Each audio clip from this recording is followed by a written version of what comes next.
Kill me? I think you'll die first. Ambrose revealed his true form as he became an 8 million feet long golden colossal dragon, which was like the blazing sun that shone brightly in gold throughout.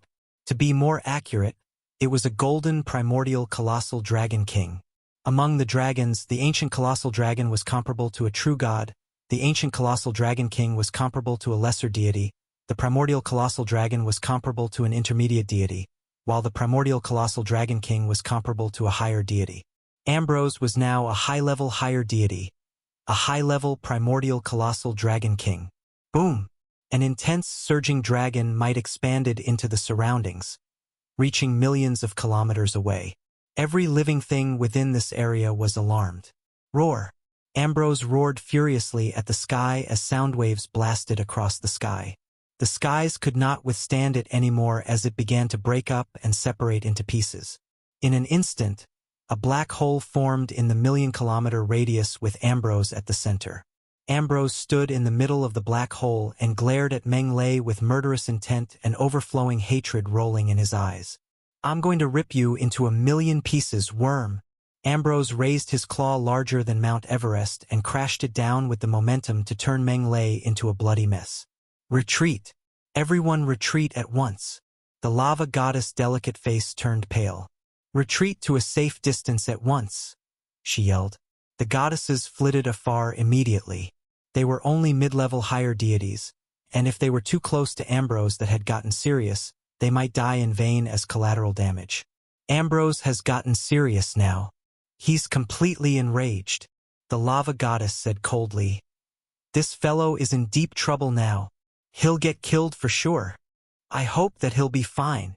The fairy goddess sighed and flew away swiftly. Haha. Good one. Watching the dragon claw crushing toward him like a great mountain, Meng Lei neither ran nor dodged. Like an inflated balloon, his entire body expanded rapidly. What's going on? The goddesses flitting away could sense a gigantic figure towering behind them as the shadow enveloped them. They turned their heads in horror and saw an indomitable giant that towered between heaven and earth. It stepped on the earth while the head was up in the skies. It was 8 million feet tall with 100 muscular arms. What shocked the goddesses the most was that the glow emanated from this giant was more eye-catching and dazzling than Ambrose's true form. 100-armed giant. The goddesses gasped together. No, that isn't a normal 100-armed giant. Just sense his aura carefully. The lava goddess countenance became interesting as horror, confusion, disbelief, and various other expressions appeared from time to time. Her feelings were very mixed. Metal elemental power of origin. This must be the aura of the metal elemental power of origin. The aghast iron goddess looked at the fairy goddess. Diana, so this is the aura of the metal elemental power of origin? He has the metal origin divine body. Indeed, the fairy goddess was in disbelief as well. He does have the metal origin divine body, but I did not expect that it was already at the level of great mastery. That's really a metal origin divine body, the iron goddess muttered. And it's cultivated to great mastery level. Incredible. That's just unbelievable. Metal origin divine body of great mastery level. The rest of the goddesses were aghast as well. The origin divine body was extremely rare to start with. Throughout the entire natural goddesses system, only the fairy goddess possessed the wood origin divine body, which was only at lesser mastery. However, a great mastery metal origin divine body was now in front of them. How shocking was that? How unbelievable was that? Just how did he manage to do that? Muttered the fairy goddess. Boom! On the other hand, Meng Lei raised his left fist to meet the dragon claw coming down on him. Along with a thunderous boom, impact waves exploded across the area while dragon blood spurted about. Arg! Ambrose let out a miserable cry. His claw was riddled with holes from the impact while golden blood gushed out profusely. Metal origin divine body? You have the metal origin divine body. Ambrose could not believe it. It's too late to realize that, though. Meng Lei burst into laughter. Today, I'll show you just how powerful the metal origin divine body is. Metal origin divine technique. Ultimate alchemy. A sparkling golden light beam descended from the sky and fell upon Ambrose in an instant. Once it landed, the area started to transmute into gold. This was truly a gold transmutation, or rather metal origin transmutation. It meant that Ambrose's body part under the beam had turned into the metal elemental power of origin. For Meng Lei, his divine body was made out of metal elemental power of origin, so he was unaffected by the transmutation. However, it was completely different for Ambrose. His body was flesh and blood. Thus, once the divine body started to go through metal origin transmutation, it would cripple Ambrose completely. Roar! Ambrose's face turned pale. He swung his tail away to avoid the golden beam from the sky. Behave!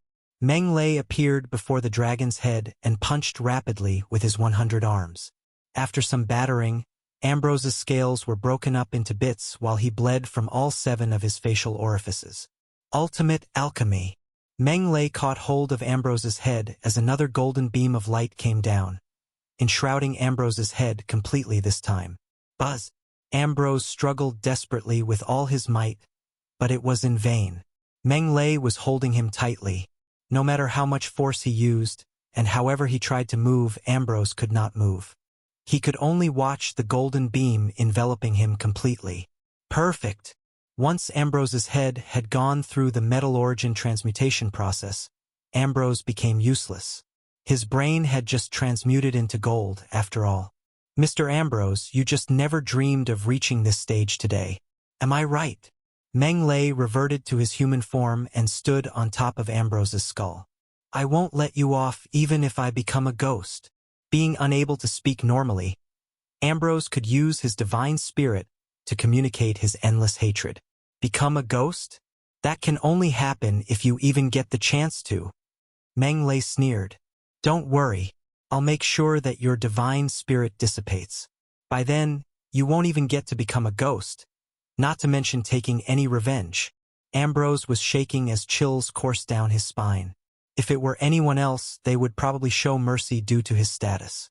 Yet as for Meng Lei, Ambrose was not confident with that at all. What, are you scared? Meng Lei chuckled. I did not expect an elder of the Colossal Dragon gods to be afraid of something now. What do you really want? Bellowed Ambrose. He felt an immense feeling of shame and frustration. Nothing much, just some questions. Meng Lei continued. Are you full of desperation? Full of fear? Full of frustrations? Full of regret at what you did once upon a time? It was what Ambrose had said before, which Meng Lei returned back to him word for word. Resentment and hatred brewed within Ambrose upon hearing those words. Why? Why aren't you talking? Playing dead now? Meng Lei raised an eyebrow. Do you believe me when I say that I'll make sure you die a complete death? Complete death? Ambrose shivered and roared. Sir, I'm an elder of the Colossal Dragon gods. You can't do this to me. At this point, there was nothing he could do other than an attempt to use the name and prestige of the Colossal Dragon gods to intimidate Meng Lei. He hoped that Meng Lei would become daunted by that name and let him off. Ambrose could not care about maintaining his prestige anymore. Using the name of the Colossal Dragon gods to intimidate me? Meng Lei shook his head. If I remember correctly, I think I killed a bunch of titans along with the leader. He was called Greg Theodore. You killed Greg? A huge jolt went through Ambrose's body. Of course I did, Meng Lei said dispassionately. Lunatic.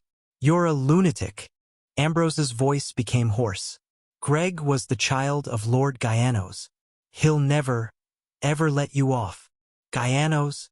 Meng Lei had assimilated Greg's memory, and thus he knew who Gaianos was, the only great perfection-level higher deity of the Theodore Titan gods. Great perfection, the existence that was even rarer than chief gods. Although most of the great perfection-level higher deities were still weaker than chief gods, their status, social standing, and deterrence were no less inferior to chief god as Gaianos Theodore's child. Greg Theodore had a venerable status among the Theodore Titan gods. To Ambrose, the audacity of Meng Lei killing Greg was beyond his understanding. Meng Lei, you've offended the Theodore Titan gods. So don't mess with us Haber Colossal Dragon gods. Ambrose's voice was deep. Or else, you'll never be able to endure the wrath of both the Theodore Titan gods and our Haber Colossal Dragon gods. Offending one is an offense. Offending two only means another offense. Where's the big difference? Meng Lei shook his head a little and continued. Well, since it's enough talking from you, it's time to go. Ambrose shivered all over as he cried out loudly. What do you want? You can't kill me. I'm the elder of the Haber Colossal Dragon gods.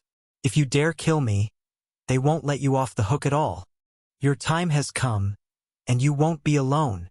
Meng Lei took out the Grim Reaper scythe. Ambrose screamed in extreme horror in the face of death. Meng Lei was about to slice off his head. At this moment, he saw the lava goddess and her party not far away, so he cried for help. Eugenia, save me. Diana, help me. What's this? A group of goddesses flew over hurriedly. The lava goddess frowned. Mr. Ambrose is still the elder of the Haber Colossal Dragon gods. You can't kill him as you won't be able to bear the consequences, she said. So are you pleading for mercy on his behalf? Meng Lei raised an eyebrow. The lava goddess yelled coldly. This isn't an appeal, but a warning. You're warning me? Who do you think you are? Meng Lei swept a glance at her before he said coldly, Get lost. Such an eyesore. Insolence. The lava goddess was enraged. What's your issue? You want to die too? Meng Lei appeared in front of the lava goddess while the Grim Reaper scythe was already up against her snowy white neck. He could slice off her head any time. You bastard! Let go of the lava goddess at once. Meng Lei, please don't. The goddesses erupted into a frenzy instantly. Meng Lei, please don't harm the lava goddess, pleaded the fairy goddess. Fine. For the fairy goddess's sake, I won't kill you. Now get lost. Meng Lei let out a cold snort before punching the lava goddess' abdomen. Blood spurted madly out of her mouth while the lava goddess flew backward as if she got struck by thunder. Immediately after, Meng Lei raised the scythe and swung it down, beheading Ambrose. Yet someone had beheaded him and slain him on the spot, giving him an extremely terrible death. The sight was honestly as though a superbly huge earthquake that erupted with a great boom in the goddesses' hearts, causing their faces to turn pale from tremendous shock and horror. Just how bold and audacious must he be in order for him to do the absolutely forbidden and slay Ambrose? Inconceivable, unbelievable, unacceptable. Yet Meng Lei, the person involved himself, was acting as though he had done something that wasn't even worth mentioning. He gouged out Ambrose's divine core, destroyed his divine spirit, scanned through his spatial ring, collected his dragon carcass. He did all these so calmly that it was almost perverse. A lunatic. He's a total lunatic. The goddesses were screaming madly inwardly when they suddenly noticed Meng Lei walking over to them at this point. All of their expressions changed at once, and they instinctively retreated a few steps. What do you want? The ocean goddess' voice trembled as she asked. Don't be afraid. I just want to speak to the fairy goddess, replied Meng Lei as he motioned to them to calm down. Then, he turned to the fairy goddess and said with a smile, Your Holiness, I'm very happy to have run into you here. Yes, the fairy goddess had a complex look in her eyes. I haven't had the opportunity to thank you for giving me Heaven's Vault Continent's heart of the existential plane yet. Please excuse me for that. With an apologetic smile on his face, Meng Lei then took out a piece of green armor and a green sword. He said, As a token of my gratitude, you can have these weapons. The green armor was forged from exotic mutant beast scales and gave off a strong life force, while the sword gave off a heart-pounding chill. Although the fairy goddess couldn't tell what grade the divine weapons were, she could nevertheless sense that both of them, no matter which, were more precious and valuable than all the ones she owned. No, these are too precious. The fairy goddess shook her head repeatedly and declined them firmly. She said, It's just a mere existential plane and cannot compare in any way to these divine weapons at all. I can't accept them. At the sight of her firm and resolute expression that brooked no refusal, Meng Lei had no choice but to keep the divine weapons away. The fairy goddess heaved a sigh of relief. Then, the puzzled goddess asked, "Why are you in this place?" "I found a space-time rift in Light Continent that was directly connected to another existential plane. After I arrived at that existential plane, I got to know of the boundless plane and its related matters, so I came over after that," explained a smiling Meng Lei. "I see." The fairy goddess nodded slightly. She had a somewhat complex look on her countenance as she said, "Your speed of improvement is simply too fast. If memory serves me right, you're only 25 years old. Right? 25 years old? Seriously?" A huge jolt went through the other goddesses upon hearing the fairy goddess words, and looks of incredulity adorned their faces. Which among them hadn't had to cultivate for a few million years before they became higher deities? And yet that guy was only 25 years old? What kind of joke was that? However, what gave them a mental breakdown next was that Meng Lei actually acknowledged it. He replied, "I've just turned 25, I guess." Hiss! The goddesses gasped sharply at once. In particular, the lava goddess face even flushed red. "I've been defeated by a little brat who's only 25 years old? To think you're already this strong when you're only 25 years old. I really don't know how you managed to do it." The fairy goddess chuckled wryly, feeling as though she had lived her life in vain. "To tell the truth, even as of now, I actually haven't deified yet." Meng Lei rubbed his nose and said, "My physical body is just a little stronger than most, that's all." "You haven't deified yet? How can that be?" A huge shudder went through the goddesses again. However, the fairy goddess instead replied, "You haven't deified yet? I thought that you would choose to do it." "No, I didn't." Meng Lei shook his head. The goddesses didn't know what to say anymore. He was already this strong when he hadn't even deified yet? How the heck did he exactly cultivate? Was he cultivating his divine body instead? Oh my goodness! Was there anyone who didn't know that it was a million times harder for one to cultivate their divine body than to comprehend and fuse laws of nature? In any case, Meng Lei had astounded the whole group of goddesses. They felt as if they were dreaming. "I knew you were a strange one the moment I took notice of you back then. Little did I expect that you'd be even more of a monster than what you had shown in the past, though." The fairy goddess could only chuckle wryly. "What are your plans now? Are you going to explore the boundless plane?" "I'm just here to have fun," replied a smiling Meng Lei with a nod.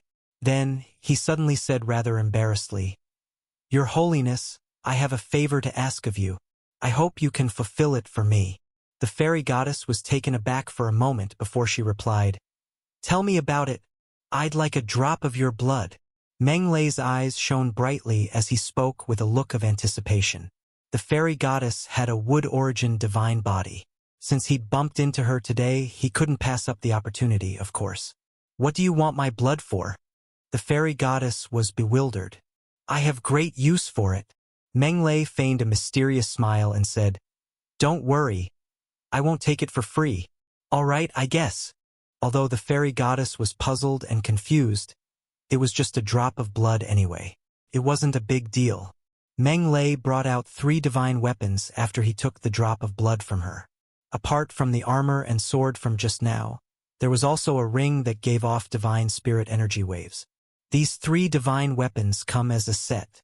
One defends against physical attacks, one defends the divine spirit, and the last one is an offensive weapon. Additionally, they are all high-tier higher deity-level divine weapons. A set of 3 high-tier higher deity-level divine weapons. The expressions on all the goddesses' countenances changed at once. Their eyes, as they gazed at the set of 3 divine weapons, were filled with a huge sense of astoundment. After all, a set of high-tier higher deity-level divine weapons was comparable to a great perfection-level divine weapon. It was invaluable. "No, these are too precious. I can't take them." The fairy goddess declined the gifts. "Your blood is very important to me. It's worth much more than just 3 divine weapons." Meng Lei brooked no refusal. He teleported and left immediately after stuffing the 3 divine weapons into the fairy goddess' arms. Now that he had gotten his hands on the blood, it was time to plunder the wood-origin divine body. "Meng Lei!" The fairy goddess called out to him twice, But Meng Lei was already nowhere in sight a long time ago. She stared at the divine weapons. It didn't feel right no matter whether she took them or left them, and she felt rather troubled for a moment there. Just take them for now, Diana. The lava goddess sighed. All right, I guess. The fairy goddess shook her head slightly and kept the 3 divine weapons away. Who exactly is that guy, Diana? Is he really not even 25 yet, Diana? He's so nice to you, Diana. Is he interested in you? The goddesses surrounded the fairy goddess right away and peppered her with questions noisily. It's not what you're imagining. Somewhere 10 million kilometers away, Meng Lei had already given the plundering order a long time ago. Ding! Plunder successful. Will you assimilate it? Assimilate it. Whoosh! Rich wood elemental power of origin surged and spread into every part of Meng Lei's body, including his limbs and every nook and cranny. The assimilation process came to an end half an hour later. Meng Lei balled up his fists. His physical strength had become greater, and his defenses stronger. His life force had also become more vigorous, and his cells even more active. Upon looking at his stats interface, what Meng Lei didn't expect to see was that 2 of his attributes had changed. His ancient tree of life assimilation rate had risen by 10% and gone from 26% to 36%. This had come unexpectedly to Meng Lei. However, it wasn't hard to understand why. The ancient tree of life bloodline was ultimately a botanical bloodline. It was completely within logic and reason that assimilating the wood origin divine body would end up increasing the bloodline's assimilation rate. The second change was in his physical body constitution attribute. Physical body constitution, metal origin divine body, great mastery, wood origin divine body, 1%. This particular change didn't come as much as a surprise, though. 1% assimilation rate? System. Raise it to 100%. Meng Lei ordered. Whoosh! His wealth decreased by 100 million divinity crystals. A strong, torrential surge of wood elemental power of origin immediately erupted from him. It gave off rich life force, causing the plants around him to grow in a frenzy as if they had been injected with steroids. A look at Meng Lei again revealed a green glow circling around him. Wood elemental power of origin fused into his cells in a frenzy, flowing into his limbs and every corner of his body. That was what it looked like from a macroscopic view. From a microscopic view, the golden cells, that had previously been fully formed from metal elemental power of origin, were currently gradually vacating half the space they had taken up and allowing a green color to take over. Like a bicolored billiard ball covered in gold and green, each cell was half golden and half green in color. The colors were like gold, yet not gold. Like green, yet not green. They brimmed with a sharp aura of slaughter, yet also emanated a rich sense of vitality. Meng Lei reached out his palm, upon which 2 bunches of flames manifested. One was golden in color, and the other was green in color. The aura around them was completely different from each other. The former was sharp and deadly, while the latter was filled with life and vitality. Additionally, following Meng Lei's mental command, the 2 bunches of flames safely and successfully fused together. Half of it was golden, and half of it was green. It was sharp and deadly, yet also full of life and vitality. It seems like it's become even mightier. Meng Lei casually extinguished the netherworld divine fire and looked at his stats interface again. The ancient tree of life bloodline assimilation rate had increased again.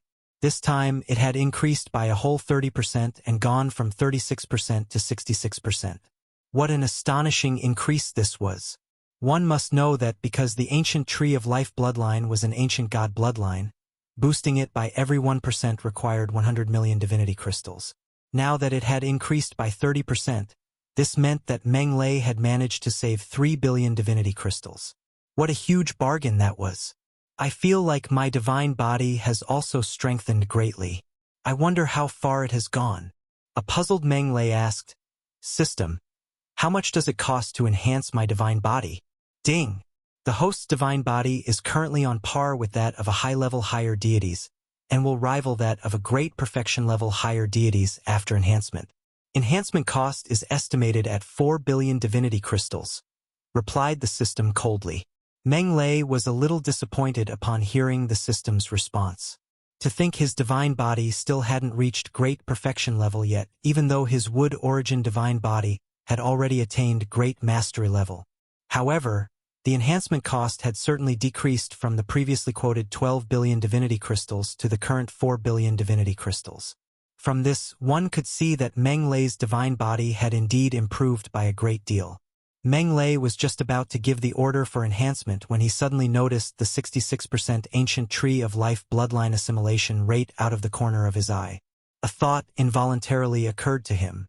If I raise the ancient tree of life bloodline assimilation rate to 100%. Meng Lei gave the order right away. System. Raise my ancient tree of life bloodline to 100%. Whoosh! His wealth decreased by 3.4 billion divinity crystals in an instant. Boom! A strong, torrential surge of green fog instantly gushed out of Meng Lei, and he involuntarily transformed into an ancient tree of life. Then, as though he was riding a rocket, Meng Lei entered a frenzied growth spurt. 8,500,000 feet, 9 million feet, 9,200,000 feet, 9,500,000 feet. In no time, Meng Lei had broken through the 10 million feet tall mark and grown into a massive tree that towered in between the heavens and earth. Green fog rose around him while golden and green glows circled around him, lighting up the whole area a million miles of where he was. What a terrifying aura! A huge treasure has emerged into the world over there. Quick, let's go over. The linear distance from Harbin to Yunnan was just a little more than 3,000 kilometers. From this, one could see just how tall Meng Lei currently was, coupled with the bicolored gold and green light he was giving off. It was as if the multicolored radiance of the sun was circling around him during this majestic and phenomenal scene. It was the very picture of a great treasure emerging into the world, as well as an unusual natural phenomenon when viewed from afar. Not only did it attract the Boundless Plains native beings, but it also attracted a fair number of experts from other existential planes. All the experts raced toward the area without even a moment's pause, wishing they had been born with 2 extra legs. Meng Lei didn't notice any of these. He was currently taking in his divine body changes. His divine body's hardiness had obviously improved substantially. On top of that, his life force had also become thousands of times more vigorous. What a powerful presence! And what a robust life force! Dodola was so shocked that it simply had to fly out of the Tower of Time. The astoundment in its eyes was barely concealable as it exclaimed, "Kid, you've actually really broken through to become a great perfection deity. How unfathomable!" Dodola's words caught Meng Lei's attention, and he asked, "Has my divine body already become comparable to that of a great perfection deity? Dodola? There's no mistaking that presence of yours."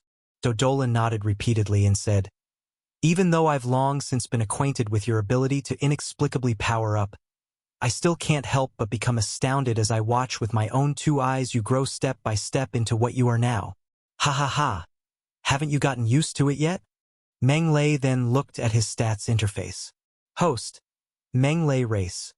Human, primeval bloodline. Primordial human, 36%. Assimilated bloodlines. God-slaying rat youth. Divine netherworld phoenix youth. 100-armed giant youth. Ancient tree of life, juvenile. Frost god, juvenile. Grim reaper juvenile. Wealth. 22.5 billion divinity crystals physical body constitution. Metal origin divine body, great mastery. Wood origin divine body, great mastery. Spirit, higher deity, mid-grade power of divinity. 200 divinity crystals laws of nature, triple elemental fusion. Wind light dark, 0.1%.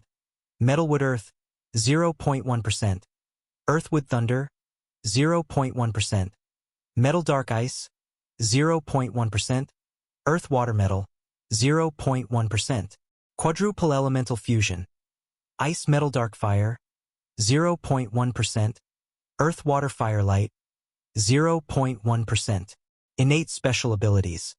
Teleportation, dark elemental transformation, thunder elemental transformation, transfer, absolute 0, rise from the ashes, mysterious ice of the depths, Grim Reaper's Eye, ultimate grade, netherworld divine fire, ultimate grade. My personal attributes can be said to be extremely extravagant now. I have the ancient god-grade primordial human bloodline, ancient tree of life bloodline, as well as many other bloodlines, a metal origin divine body and a wood origin divine body, a powerful and robust body that rivals that of a great perfection level deity, as well as great riches that amount to 22.5 billion divinity crystals, fairly excellent laws of nature comprehension, and many different types of special abilities. I've become even more powerful. Meng Lei couldn't help but think back to his shabby-looking personal attributes back when he had first obtained the system. Host, Meng Lei race. Human wealth, 0 physical body constitution. Normal human being, 0.5/10. Spirit, normal human being, 1 out of 10. Others. None the two were practically as different as night and day. There was no comparability between the two at all. I was totally a 5-point fighter. One back then. Yet 10 years haven't even gone by, and I'm already standing at the pinnacle of the gods and possess strength capable of contending with great perfection-level higher deities. The whole journey has been like a dream, but it's still not enough yet. Far from enough. I will become the most powerful existence in the whole universe. As he returned his attention to the stats interface, he realized that there were still a lot of things that he needed to spend on. After all, every attribute enhancement required him to spend divinity crystals by the billion now. For example, if he wanted to enhance his bloodlines, then each would cost him 10 billion divinity crystals. The 22.5 billion divinity crystals he currently had were only enough for him to enhance 2 bloodlines. Or, for example, if he wanted to enhance his physical body constitution, Meng Lei asked curiously, "System, how many divinity crystals would it cost to enhance my body?" Ding! The host's divine body is currently on par with that of a low-level ancient god and will rival that of a mid-level ancient gods after enhancement. Enhancement cost is estimated at 1 trillion divinity crystals. 1 trillion! Meng Lei couldn't help but gasp. What a crazy number! It's understandable, though mid-level ancient gods are existences that can contend with chief gods after all.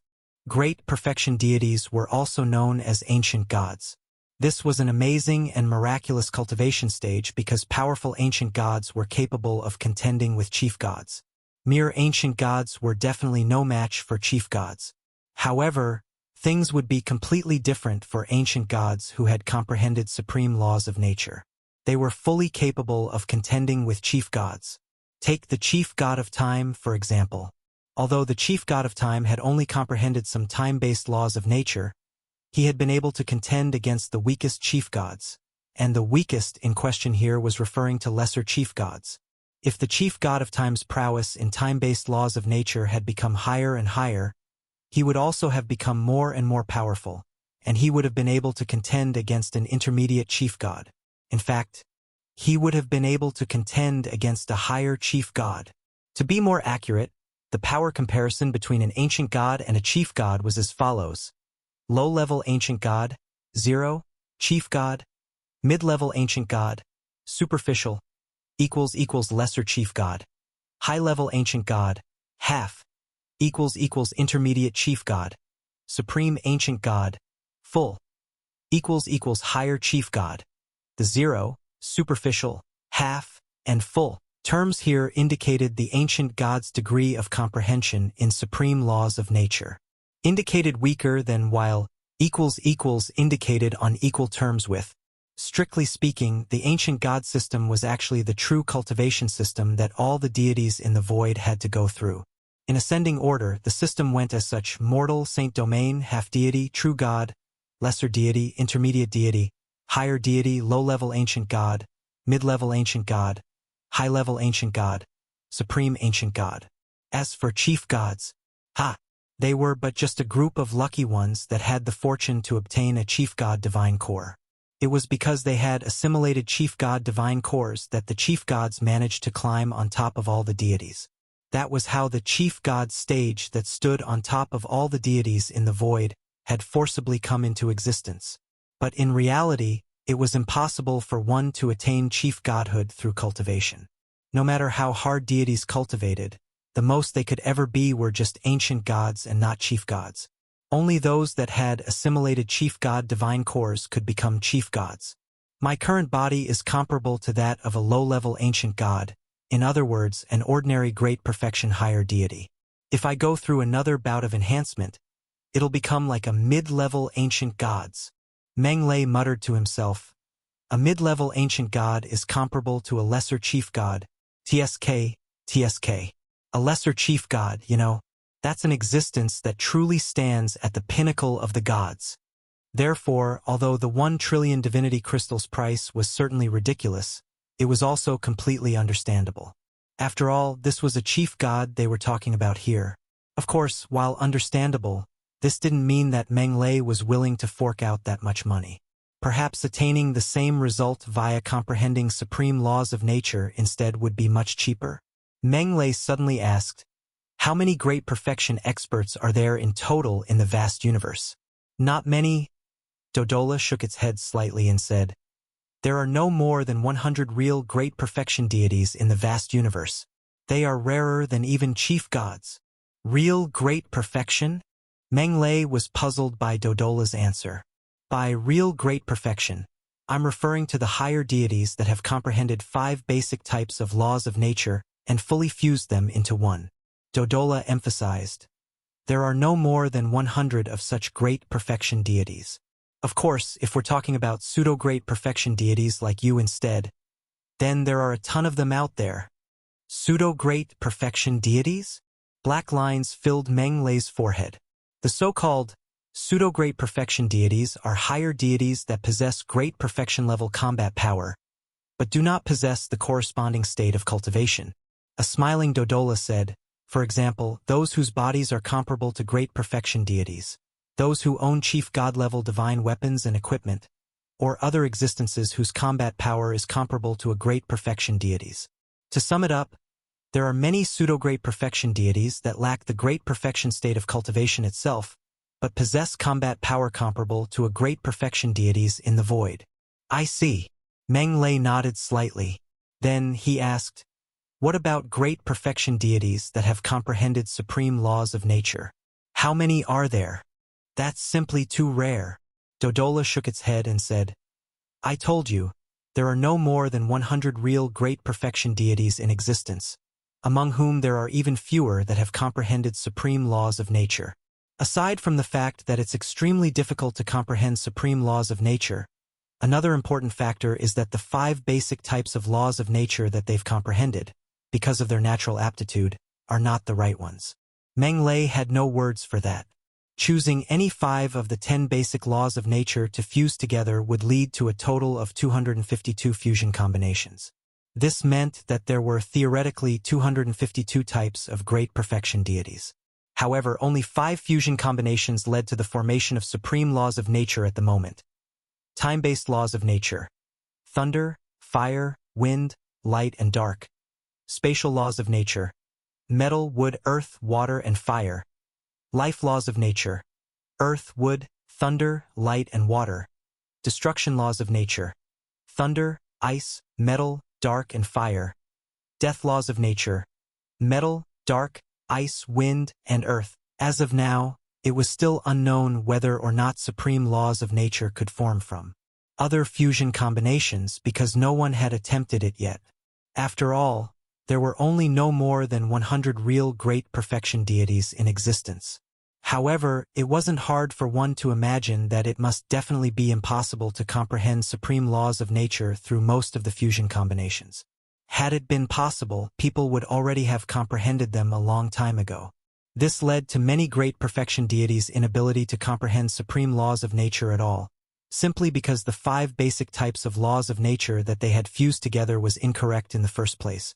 Something worth mentioning here was that aptitude was something necessary for a deity to comprehend laws of nature. Without the corresponding aptitude for laws of nature, it was useless no matter how hard one tried to comprehend them. One couldn't just comprehend whichever laws of nature they wanted to. It was apparent from this that it was very difficult for anyone to attain great perfection level. As for comprehending supreme laws of nature, it was even harder. Not only did it require hard work, but it also required talent. Or rather, it required luck. These reasons led to the situation where only a pitiful few great perfection deities had comprehended supreme laws of nature. Exceptionally talented deities like the god of time that possessed a talent for the 5 types of laws of nature: thunder, fire, wind, light, and dark, and had fully comprehended and fused them together were simply too rare. 1. Annotation text missing. Triple-elementals were extremely rare, less the quadruple-elementals.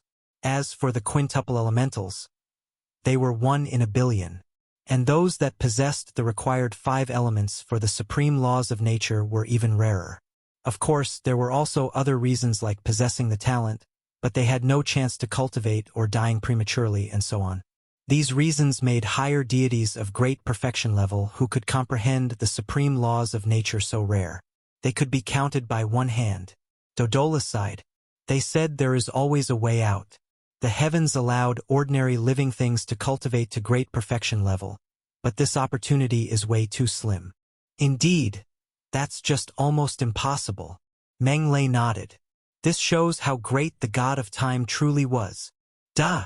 Dodola snorted, looking as though it said, I told you that the god of time was impressive, but you refused to believe it. What else can I do? Meng Lei snickered. Dodola, now that I'm at the level of great perfection, isn't it time to pass whatever the god of time had to me? You haven't completed the test. Dodola did not hesitate to reject that proposal, and Meng Lei cut it off quickly.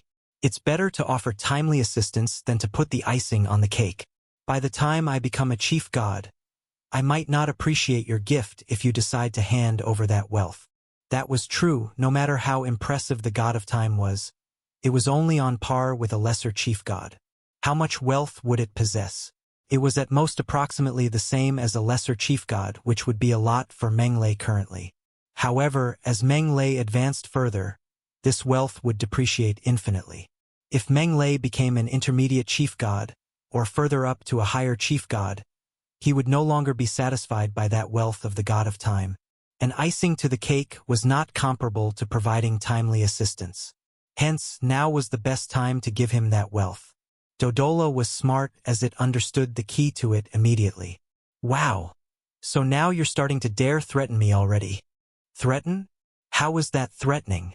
Meng Lei waved his hands. I'm just stating the facts. Humph! Stop bluffing me. Dodola rolled its eyes and continued. Though I'm not pleased with your threat, I must admit that what you said made sense. So, Meng Lei's eyes lit up. So, I've decided to hand over the wealth of the god of time. Dodola showed a strange smile. But before I hand it over, I must tell you that the god of time controlled the time-based laws of nature. What he did best was finding treasures and looting treasuries. Thus, his wealth will be beyond your imagination. Hee, the more, the merrier. Meng Lei's eyes shone even brighter. Dodola curled its lips as an opening split open on the grass patch it was stepping on. A secret compartment appeared with a delicate little box inside. Meng Lei grabbed the box in its hands and could not wait to open it. With the sound of a click, the box opened. A spatial ring sat quietly inside as Meng Lei picked it up and released his divine cognition. What the heck? Meng Lei was stunned at once. See? Are you shocked now? Dodola had an expression as if its evil plan worked. Meng Lei kept quiet for a while before glaring at Dodola. Dodola, you tricked me. What trick? That's gone too far. Dodola got a little angry. Weren't you the one? Meng Lei took out the spatial ring's wealth. There was only an irregular crystal emanating glows of 5 different colors. Meng Lei became angry. That's all there is for the god of time's wealth? 1 laws of nature fragment? What are you trying to do? Air! Dodola paused and smacked its head. Oh, look at my memory. How could I forget such an important matter? I deserve to be beaten up. What else do you have to say? Meng Lei's expression turned sour as he felt he was played like a fool. Listen carefully. Dodola became serious. The wealth that the god of time had left for you definitely wasn't just this laws of nature fragment. It's just that the other riches are not with me. Not with you? What do you mean? Meng Lei was stunned. In those years when that powerful existence was hunting the god of time, due to the worry of his wealth might fall into that existence's hands, he split it up and hid it away. Dodola said solemnly. The wealth was split into 3 groups hidden in 3 different places. Every single one of them was worth an intermediate chief god's lifelong savings. There's so much. Meng Lei's eyes lit up again. Do you know why the god of time was being pursued in the past? Dodola snorted. That was because other than stealing the high-end existential plane seed, the god of time also looted that existence's treasury. And that was a higher chief god. Gasp. Meng Lei gasped. The god of time had the guts to steal from a higher chief god. That was a little too bold. That was why he died.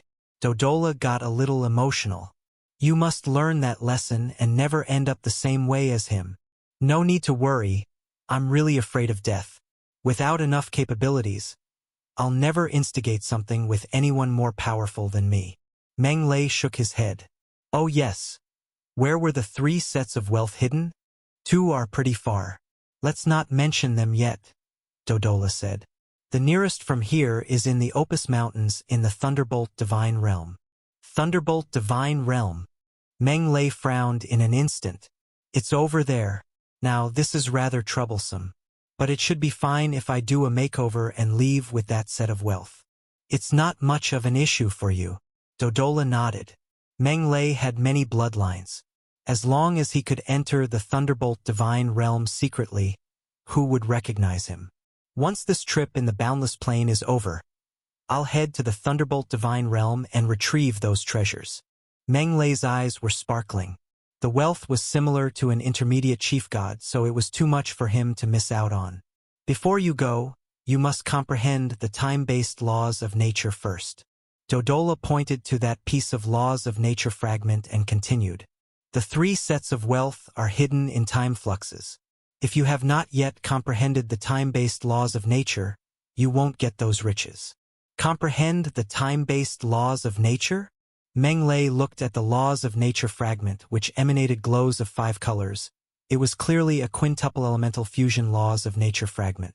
Meng Lei could tell it was the 5 elements, thunder, fire, wind, light, and dark, which were required to comprehend the time-based laws of nature.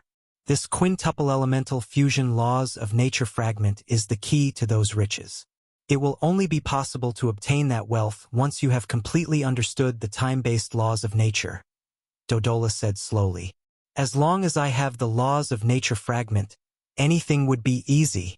Meng Lei chuckled as he ordered, System. Plunder the quintuple-elemental fusion laws of nature. Of course, he could slowly comprehend the laws of nature within this fragment, but that would have been too slow. Hence, he opted to plunder directly. He believed that it would work since Super Plunder could steal anything. Ding! Plundering target. Quintuple-elemental fusion laws of nature fragment. Target substance. Quintuple-elemental fusion laws of nature. The system said coldly, Ding! Plunder cost. 6 divinity crystals. Will you plunder it? Plunder it. Whoosh! Strange energy shrouded the laws of nature fragment. Within a blink of an eye, the 5-colored glow was gone while the laws of nature fragment became white dust. The fragment then turned into white dust, sliding off Meng Lei's fingers like white sand. At the same time, a deluge of information flooded Meng Lei's mind like a movie being played. Meng Lei quickly started to comprehend the information. Speaking of prowess in the comprehension of laws of nature, Meng Lei was a weirdo who understood 10 basic laws of nature.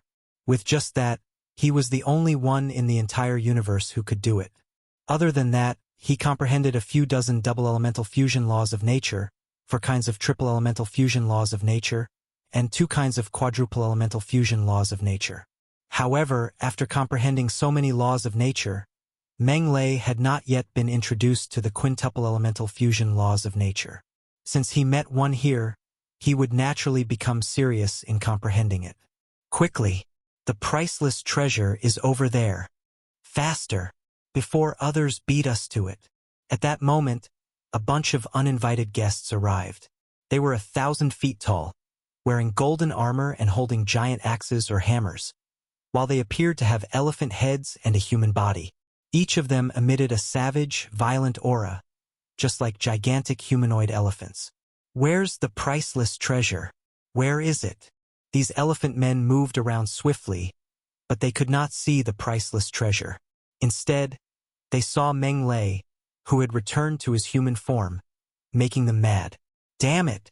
No matter how much we rushed, someone still beat us to it. Kill him. Snatch the priceless treasure back. Then leave at once. Kill. The current Meng Lei was focused on comprehending the laws of nature, and thus his aura became as ordinary as an average Joe. There was absolutely no sense of power. Hence, the elephant men attacked.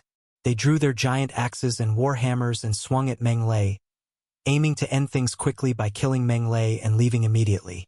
Bam, bam, bam. Heavy weapons like axes and hammers landed on Meng Lei's body without any damage done. But it woke up Meng Lei. Ugh! Damn it! Meng Lei was immersed in the complex quintuple-elemental fusion laws of nature. Once he completed this comprehension, he could buy credit to upgrade it to 100%.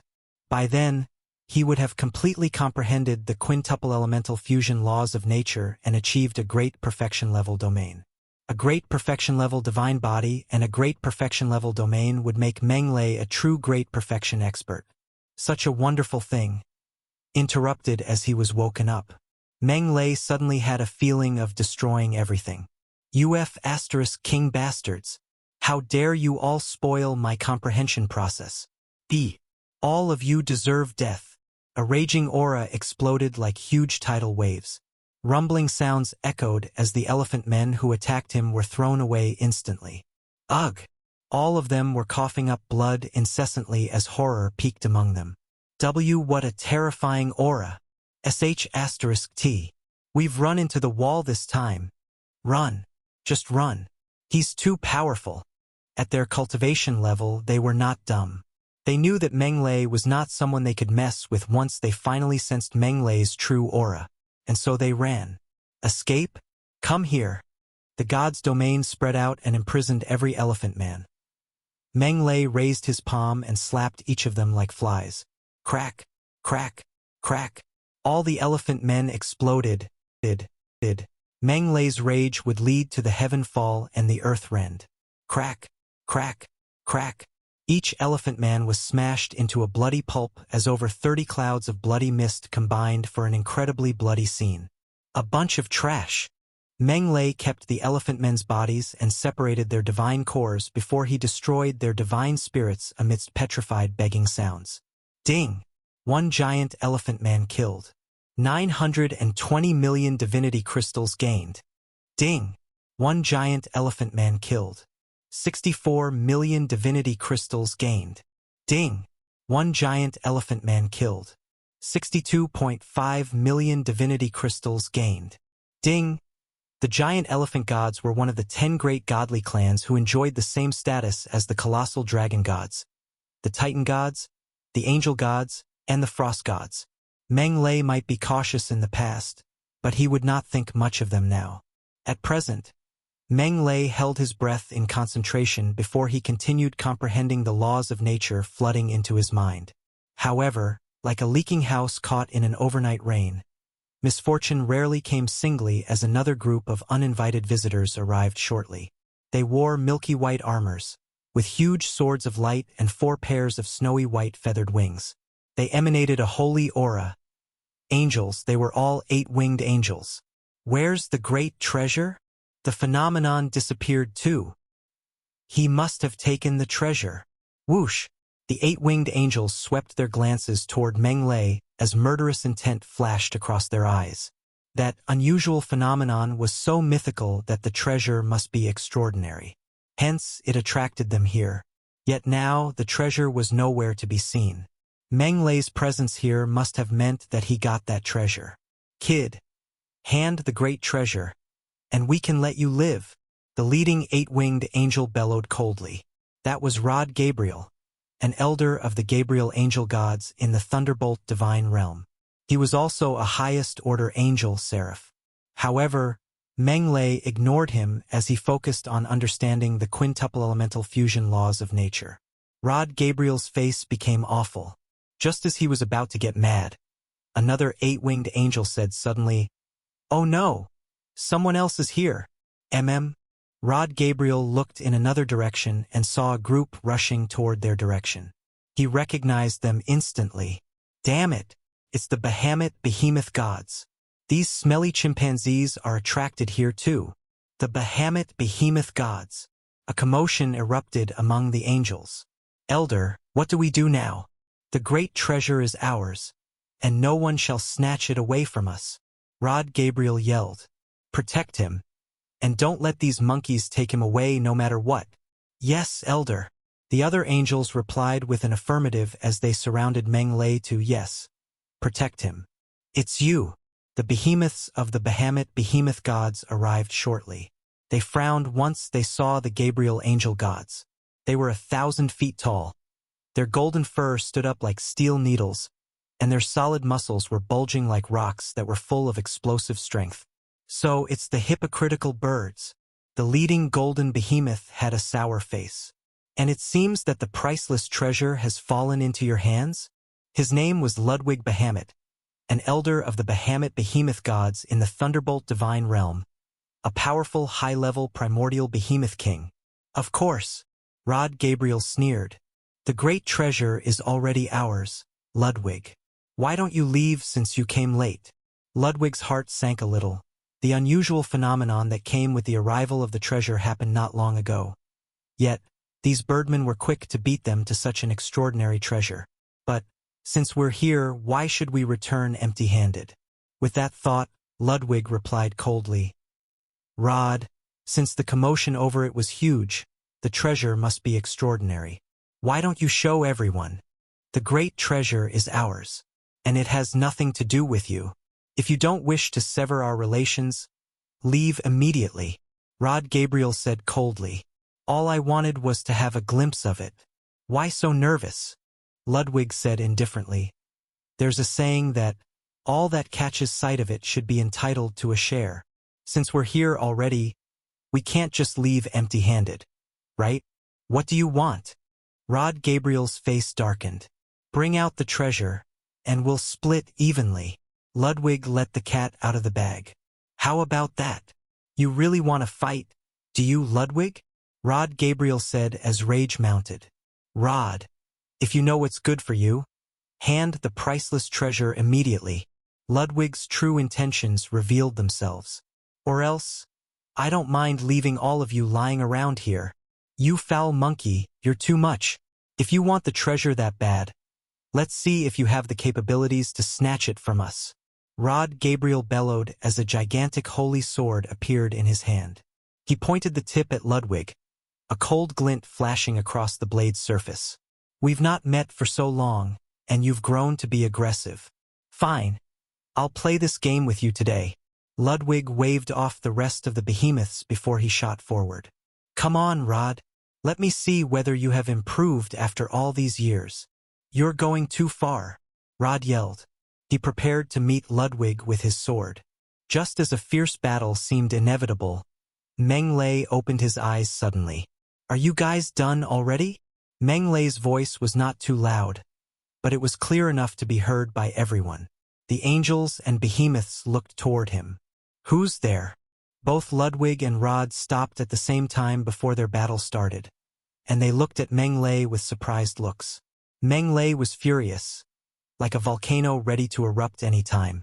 He swept a glance over the bunch of angels and behemoths and demanded, "If you all don't come up with a plausible explanation, I'll make sure you stay here for eternity."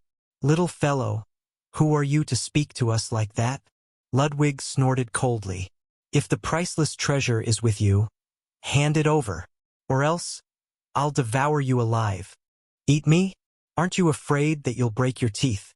Meng Lei scoffed. "You have a death wish." A terrifying aura emanated from Ludwig, sending the eight-winged angels surrounding Meng Lei flying. Ludwig took only a step to reach before Meng Lei. He then swung his gigantic hairy palm toward Meng Lei's head. Any ordinary person would have been crushed by it. As usual, though, Meng Lei did not attempt to dodge at all as he watched the gigantic palm crashing on his head. Bam! With a muffled bang, Ludwig's hand bounced off Meng Lei's head. The head seemed perfectly fine as Meng Lei stood casually in the same spot. How can this be? Feeling the numbness from the palm that struck Meng Lei, Ludwig's eyes were wide open as if he had seen a ghost. Horror and inconceivability filled his eyes. How was it possible that he could not even move Meng Lei's head with his strike? What kind of joke was that? Only this little strength? Meng Lei mocked. It's not even enough to tickle me, and you wanted to eat me? Maybe you don't mind becoming the joke of the Thunderbolt Divine Realm. Ludwig would have become terribly enraged by now after being mocked like that. However, cold sweat broke out of Ludwig's back while his heart sank. Who are you? Ludwig asked in a low voice. He had a bad feeling that he might have run into a wall this time. The dead don't have to know. Meng Lei shook his head as he appeared right in front of Ludwig like a specter and poked a finger on Ludwig's forehead. Splurt! A bloody hole appeared. Just how miserable was that? He couldn't accept it. How dare you bark madly like a dog in front of me? How presumptuous! Meng Lei gouged out Ludwig's divine core and took his spatial ring before tossing his dead body to the little golden tree in the Tower of Time. A system notification rang out at this point. Ding! One primordial behemoth king killed. 920 million divinity crystals gained. 920 million? Not bad. Meng Lei smiled in satisfaction. Then, he took out Ludwig's spatial ring and ransacked it, earning another 800 to 900 million divinity crystals in the process. Sweet. It was only after he was done with all that Meng Lei finally turned to the other behemoths and angels. Is there anyone that's still looking for the great treasure now? Asked Meng Lei aloofly. All the behemoths and angels had long since been scared witless. They shook their heads vehemently at his question. No, I don't want it anymore. We don't want the treasure anymore. We were blind to have affronted you just now, sir. Please be magnanimous and let us off. You don't want it anymore? I've already prepared a treasure for you, yet you actually don't want it? What a waste of my painstaking effort. You should die for that. All of you. Meng Lei let out a cold snort. Innumerable green-gold spears of fire appeared out of nowhere and turned into a storm of arrows that shot toward them from every direction. New! Spare me, sir. A round of arrows later, be it the 20-odd behemoths or the 30 or so angels, all of them had turned into Swiss cheese. Even Rod Gabriel, the seraph and highest-order angel, was no exception. Gouging out their divine cores, collecting their bodies, destroying their divine spirits, ransacking their spatial rings. The whole procedure was a walk in the park for Meng Lei, who made a net profit of 400 million divinity crystals. He had earned yet another sum of money. Awesome! Meng Lei, who was in a fantastic mood, then discovered that a group of people was currently staring at him with visible shock and horror in their eyes. It was the fairy goddess and the others. Evidently, the treasure emergence phenomenon had also attracted them over. Meng Lei smiled at the fairy goddess in greeting and then teleported and left. The goddesses heaved long sighs of relief as they watched him leave, fear lingering in their hearts. A lunatic! That guy's a lunatic! First, he slaughtered all 28 people from the Haber Colossal Dragon gods, and now he's killed 31 people from the Gabriel Angel gods and 29 people from the Behemoth gods. Isn't he afraid that he'll become the divine realm's public enemy and attract all the major godly clans' mad revenge on him? So bold, so audacious, so perverse. That guy's no different from a madman. The goddesses had received quite the shock. The three major godly clans. Those were juggernauts that stood at the pinnacle of Thunderbolt Divine Realm's pyramid of power and had chief gods protecting them. Who would dare to offend them? Nobody. Yet not only had Meng Lei offended them, but he had even so wantonly slaughtered the three major godly clans' pillars of support.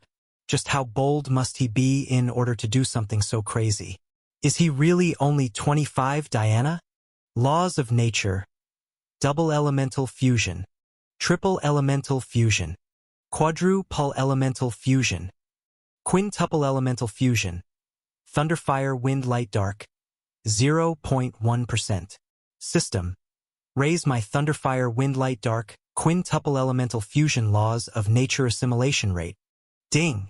Raising a quintuple-elemental fusion laws of nature's assimilation rate by 1% requires 120 million divinity crystals.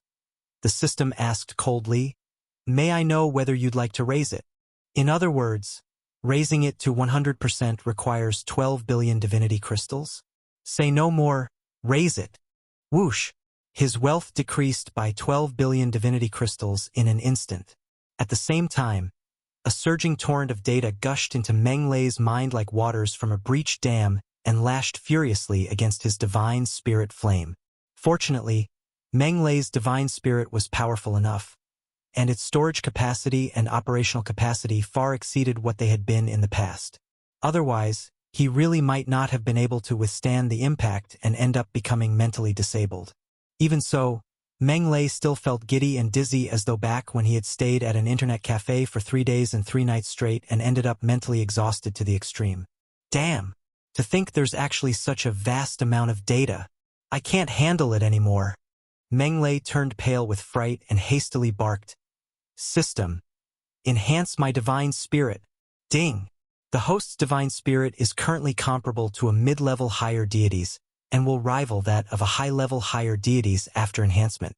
Enhancement cost is estimated at 900 million divinity crystals. The system asked coldly, "Will you enhance it?" "Yes, enhance it." Upon his command, a wave of golden energy flowed into his sea of consciousness and toward his divine spirit flame. The moment the two made contact, the intensity of his divine spirit flame instantly surged as though it had been doused with a bucket of petrol. It doubled, tripled, quadrupled. At the same time, Meng Lei also felt his exhaustion clearly ebbing away.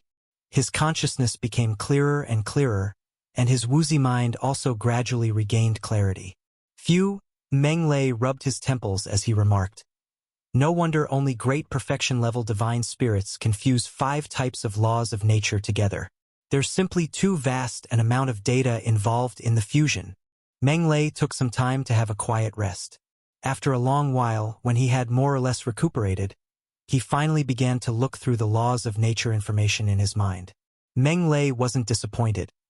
The 5 types of laws of nature had fused together perfectly. This was a true blue fusion. It wasn't like a simple intertwining of 5 different strings. Rather, it was a perfect blend that made no distinction between one and the other and no longer displayed 5 different colors.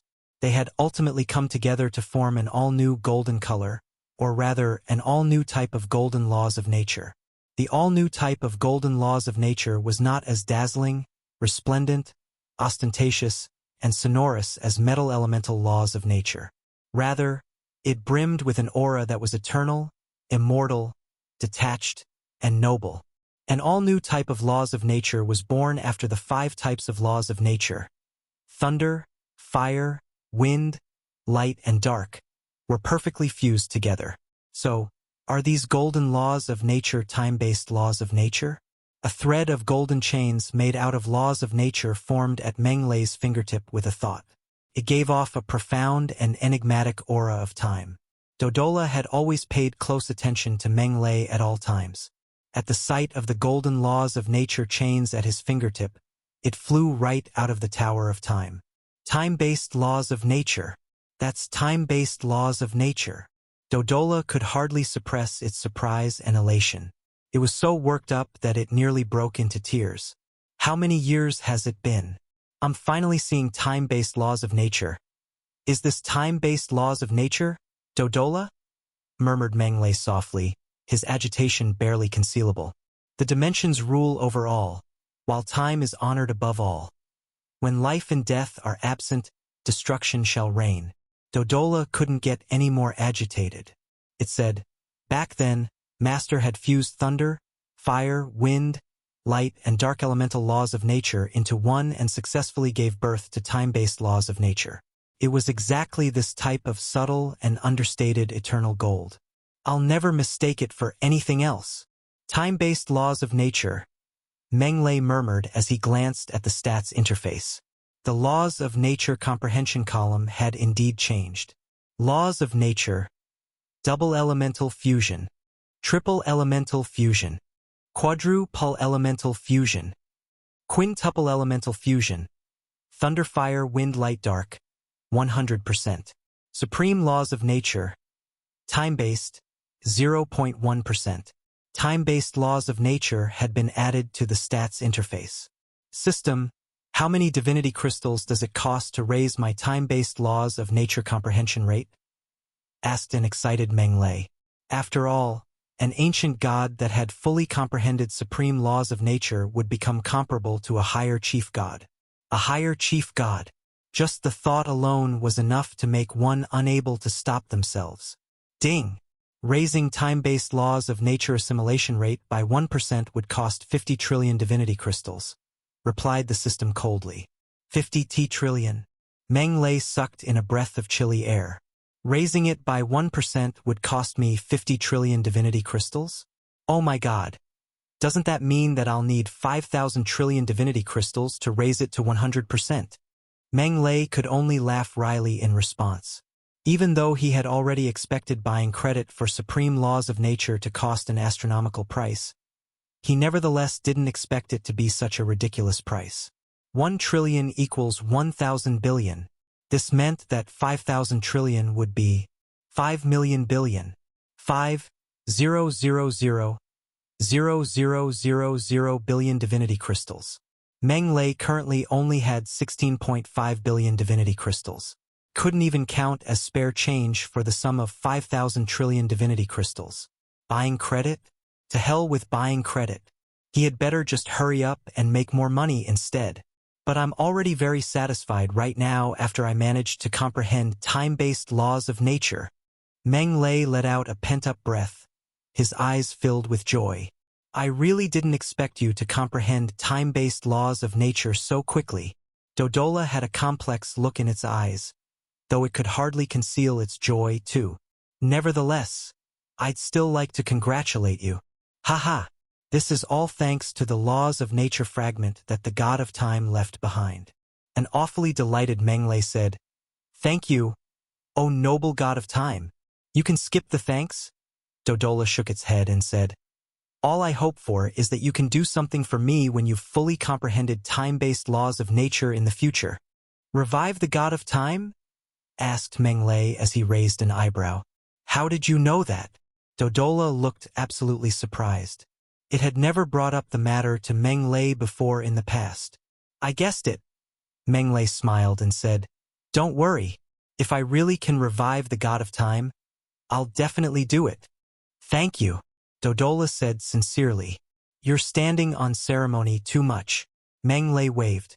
Is it time you deify now, Meng Lei? Asked Dodola all of a sudden.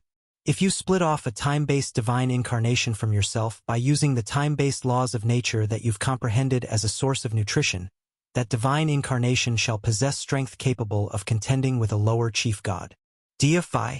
Meng Lei was stunned at the suggestion. After a long while, he finally said, Now that I've comprehended time-based laws of nature, it is indeed time that I deify. And with a divine incarnation, I'll be able to convert power of faith. However, I feel that it's still not the right time for me to deify just yet. You mean? Dodola's brows drew together slightly. I'll deify when I've fully mastered time-based laws of nature instead. Meng Lei had his own concerns, too. What if the time-based divine incarnation wasn't entitled to the system's benefits after he split it off from himself? How was he supposed to buy credit for his time-based laws of nature, then? Therefore, he'd better put it off a little further. It didn't affect much anyway. It's your call. Dodola didn't persuade him any further. Meng Lei was already stronger than Dodola and had his own views now. It's time to go out and make some money now. Meng Lei took a deep breath and said, I'm very poor and am a total pauper from head to toe right now. I need divinity crystals. Lots and lots of divinity crystals. He was certainly very poor. The terrifying 5,000 trillion divinity crystals price tag weighed down on Meng Lei's heart like a heavy mountain. The only thing on his mind at the moment was making money, lots and lots and lots of money. Let's go. The moment the thought occurred to him, Meng Lei promptly went to the area where the dimensional gate had appeared.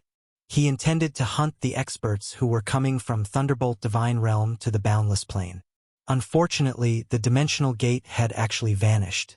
This meant that everyone from Thunderbolt Divine Realm had already entered the boundless plane and had already split up and gone to various unknown areas of the plane. Damn it! I was too late. Meng Lei cursed under his breath. Then, he released his divine cognition into the surroundings and began to search for targets whom he could hunt. There's a melee going on over there. Meng Lei teleported over at once, upon which a huge volcano then appeared before his eyes. The majestic volcano was spewing boiling hot lava and thick, roiling smoke into the vicinity, while an intense battle took place above the bubbling lava. A group of pitch-black divine netherworld phoenixes was currently besieging a crimson-red, Qilin-like, one beast that had 8 horns on its head and 6 legs below its abdomen. Dodola explained, "That's an 8-horned fire unicorn, a type of fire elemental divine beast. An adult 9-horned fire unicorn is extremely powerful and possesses strength capable of contending with a high-level great demon god. No wonder those divine netherworld phoenixes are besieging the 9-horned fire unicorn. So it's a fire elemental divine beast." Meng Lei nodded slightly. However, just as he was about to attack, another group of people charged over. The Fire Phoenix Gods? 1. Annotation text missing. The divine netherworld phoenixes didn't need any further introduction. As a powerful race that dominated hell, be it their strength or their savage reputation, they weren't any bit inferior to the Fire Phoenix Gods at all. By right, since the divine netherworld phoenixes and the Fire Phoenix Gods were both phoenixes and had similar bloodlines to each other, the two should have a close relationship with each other. However, that was not the case at all. Instead, the two races were mortal enemies. The divine netherworld phoenixes held great animosity toward the Fire Phoenix Gods, while the Fire Phoenix Gods themselves also wished that they could kill the divine netherworld phoenixes. The two parties would undoubtedly come to blows and cause a huge battle to break out the moment they ran into each other. And true enough, upon discovering the approaching Fire Phoenix Gods, the divine netherworld phoenixes currently besieging the 8-horned fire unicorn quickly ceased their actions and shifted their hostile gazes toward the Fire Phoenix Gods flying toward them instead. So it's that bunch of evil fallen ones.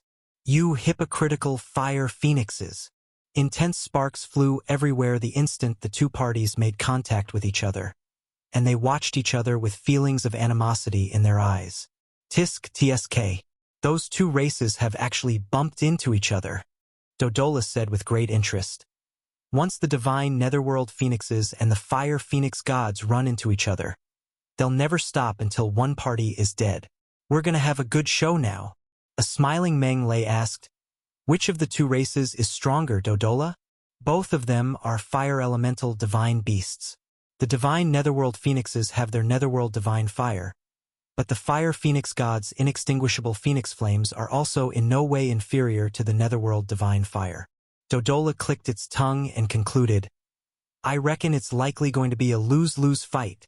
Both are powerful divine beasts after all." Meng Lei marveled at them, only to realize that both parties were already duking it out by now.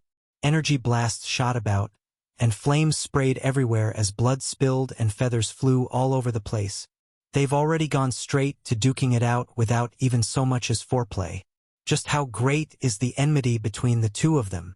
Meng Lei was taken aback. "I thought they would have had at least a brief showdown. Those two races are exactly like that. You'll get used to it." Dodola laughed as it watched the show and remarked, Tsk. I haven't seen such an intense sight for so long." The sight was indeed extremely grand. The intense clash among the 60-odd divine beasts was practically earth-shattering. The sky within 1,000,000 kilometers of where they were broke and formed a black hole. Like a great fog, black and red flames suffused the area within 10,000 miles of where they were. It was truly an apocalyptic scene that looked as though doomsday had arrived. The terrifying sight badly frightened the 8-horned fire unicorn occupying the inside of the volcano. No matter what, it was still a divine beast that was comparable to a high-level great demon god. Yet it was so frightened that it was hiding within the lava, too scared to even show its face. What a coward! They sure are ruthless. Meng Lei noticed that an immortal fire phoenix had grabbed a divine netherworld phoenix by its neck and was using its sharp beak to peck relentlessly at the other party's head. It was as if it wished it could thoroughly mash the divine netherworld phoenix's neck into a pulp with its beak. Dodola laughed and replied, "This is exactly what it's like whenever those two races run into each other." Meng Lei nodded lightly. After watching the battle for a while more, he promptly decided to attack. He was very poor at the moment, so he didn't have the time to waste on any delays here. He had to make full use of the time he had to make money. "Freeze!" Meng Lei uttered. Buzz! God's domain instantly spread into the vicinity and locked down the dimension. The divine netherworld phoenixes and immortal fire phoenixes that were originally engaged in fierce battle instantly froze on the spot. Go! Green gold spears that filled the sky shot out with a flick of Meng Lei's fingers and harvested all the divine netherworld phoenixes and immortal fire phoenixes' lives. As usual, the carcasses were given to the little golden tree while the divine cores went to Meng Lei himself. Ding! 1 divine netherworld phoenix killed. 67 million divinity crystals gained. Ding! 1 immortal fire phoenix killed. 66.5 million divinity crystals gained. Ding! And you too, 8-horned fire unicorn. Meng Lei didn't forget about the 8-horned fire unicorn hiding in the lava lake and also took its life. During the next few days, Meng Lei traveled about everywhere and hopped from battle to battle in various boundless plain regions. Boundless great beasts. Kill. Visitors from foreign existential planes. Kill. Over the span of a few days, Meng Lei had already harvested an unknown number of lives. His wealth value skyrocketed at an insane speed and reached a shocking 100 billion divinity crystals. 100 billion. This was an extremely excessive number. Yet relative to the astronomical sum of 5,000 trillion divinity crystals, this bit of money was clearly rather inadequate. Meng Lei didn't dare to slack off, and he continued to hunt. Of course, his expectations had also risen by now. He couldn't be bothered to hunt those who were weaker than higher deity level because he wouldn't earn much from those. After all, even an ordinary higher deity was only worth 3 million divinity crystals, while those weaker than that were worth even less. Hunting them was a complete waste of time. Harvest, harvest, harvest. Meng Lei was just like a hard-working farmer. He hunted tirelessly despite the hardships as if he didn't know what fatigue was. This gave the little golden tree in the Tower of Time a huge treat. Although the golden little tree's growth was very slow, it nevertheless showed visible growth after devouring innumerable powerful dead bodies. True enough, it had already grown from the initial 2 meters to its current height of more than 20 meters. This was a 10-fold growth. However, what filled Meng Lei with a sense of resignation was that aside from having a richer life force, the little golden tree still looked the same as ever and didn't show much of a difference. Meng Lei appeared in the sky above a tribe on this day. The extremely big and tall buildings, which were formed from stacks of rocks, gave off a raw and unrestrained air. This was a tribe of giants, but unfortunately, the tribe had encountered a massacre. Dead bodies littered the wilderness. Buildings and houses had collapsed, leaving behind only rubble. Blood was everywhere, and the place was an utter mess. Yet another tribe of giants has been slaughtered. Meng Lei couldn't help but shake his head as he overlooked the wreckage that was the tribe from above. Like the humans on Heaven's Vault continent, the level of strength among boundless giants was not a uniform one. Powerful boundless giants could rival high-level great demon gods, while weak ones were barely even saint domain level. In a small tribe, even the most powerful person there was just intermediate deity level or thereabouts. It was only in mid-range tribes that one could find higher deities. This was obviously a small tribe with few tribesmen and low overall combat power. When faced with the ferocious experts from foreign existential planes, it would be stranger if they had managed to avoid the fate of being slaughtered instead. In a cruel world like this, being weak and powerless is an original sin itself. You're destined to be slaughtered by others if you're weak and powerless. Meng Lei sent the dead bodies in the ruins into the Tower of Time. Then, he continued to teleport and move ahead. Before long, he arrived at yet another tribe. Like the previous one, this particular tribe had also been massacred. All 10,000-odd giants in the whole tribe had been killed, leaving behind not even a single survivor. Help! Just as Meng Lei was about to collect the dead bodies, he suddenly heard a weak cry for help. He hurriedly looked toward where the voice had come from and detected a weak life force underneath a pile of straw. A survivor? Meng Lei was rather astonished. The straw was reduced to dust with a casual wave from him, revealing a small giant underneath. The term small was only in relation to adult giants because he was actually over 2 meters tall. He was a giant child, or rather, a toddler. However, there was a life-threatening wound on the child's abdomen. It started on the left of his chest and went all the way to his right hip, almost severing him in two. The amazing thing, however, was that violet electric currents were constantly forming at the fatal wound and healing it, allowing the child's life to be preserved.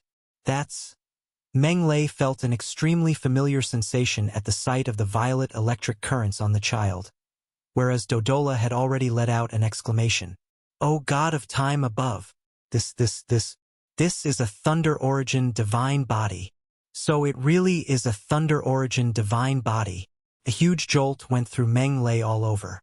As someone that also owned an Origin divine body, he was extremely sensitive to power of Origin.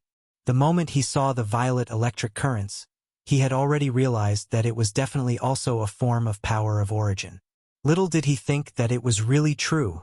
At once, Dodola suggested, "Meng Lei, that child is definitely a genius. Quick, save him." All right, the child was someone that owned an Origin divine body, after all. Meng Lei didn't wish to see him perish. At once, he took out a tree branch, squeezed out the life essence in it, and fed it to the giant child. The branch was an ancient tree of life branch that Meng Lei had obtained in the past. It contained strong, rich life essence, so its healing effect was much stronger than the Tree of Vitalities. True enough, the wound on the child's abdomen started to wriggle nonstop after he consumed the few drops of life essence. Then it started to visibly close and heal. In the short span of just a few minutes, the wound had completely healed. It was as if it had never once been there. The child opened his eyes, upon which he then noticed Meng Lei. Don't kill me," sob. Badly frightened, an incredibly fearful and horror-stricken look appeared in the child's eyes, and he sobbed and whimpered. "Don't be scared, little boy. Uncle here isn't a bad person." Meng Lei gave him what he thought was a smile brimming with kindness and took out a divine fruit. Then, with a smile that looked like the big bad wolf's, he said, "Here, have a fruit. Uncle won't hurt you." Chapter 358 A Monarch's Treasure. Congregation of Experts. It was a large tribe with tall structures, occupying vast land, which contained countless herded boundless great beasts and dried meat being hung around.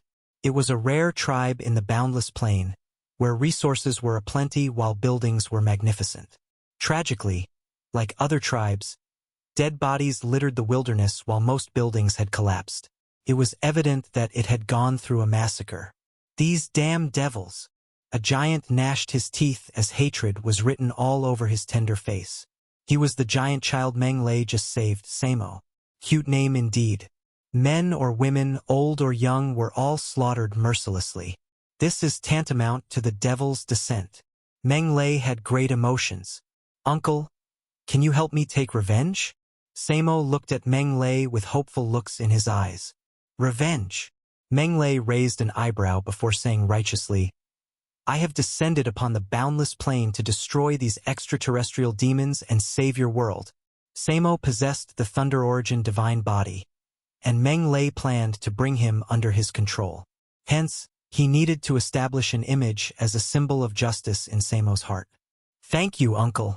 You're such a nice person," Samo said gratefully. "I'm not that nice. I just hate to see the atrocities committed by those evil extraterrestrial demons." Meng Lei felt more and more guilty the more he said those. "Let's move on and keep going.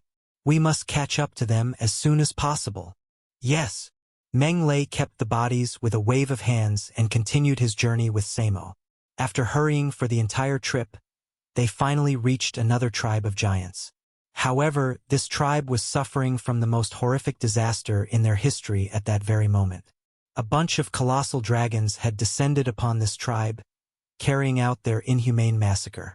These dark demonic dragons, other than one high-level great demon god, were all mid-level great demon gods. They were spitting black flames to burn the tall structures, massacring the boundless giants.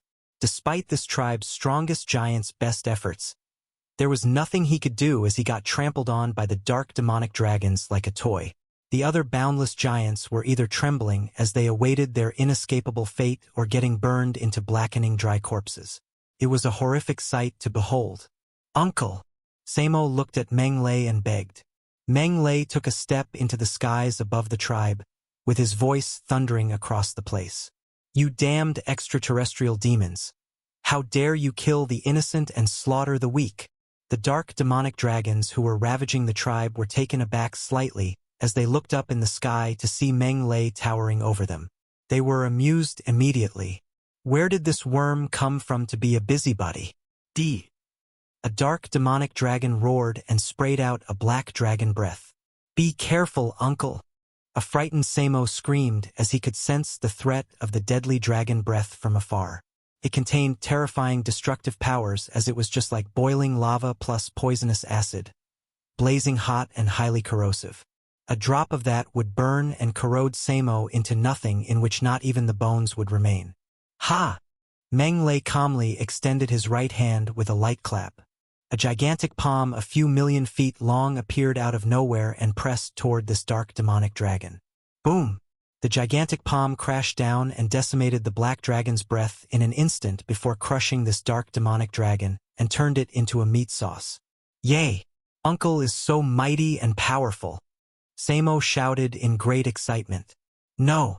Barchalu! He killed Barchalu!" Meng Lei's action opened Pandora's box as he enraged the rest of the dark demonic dragons. They bellowed and roared as they charged at Meng Lei, trying to tear him into pieces. "You all have overestimated yourselves."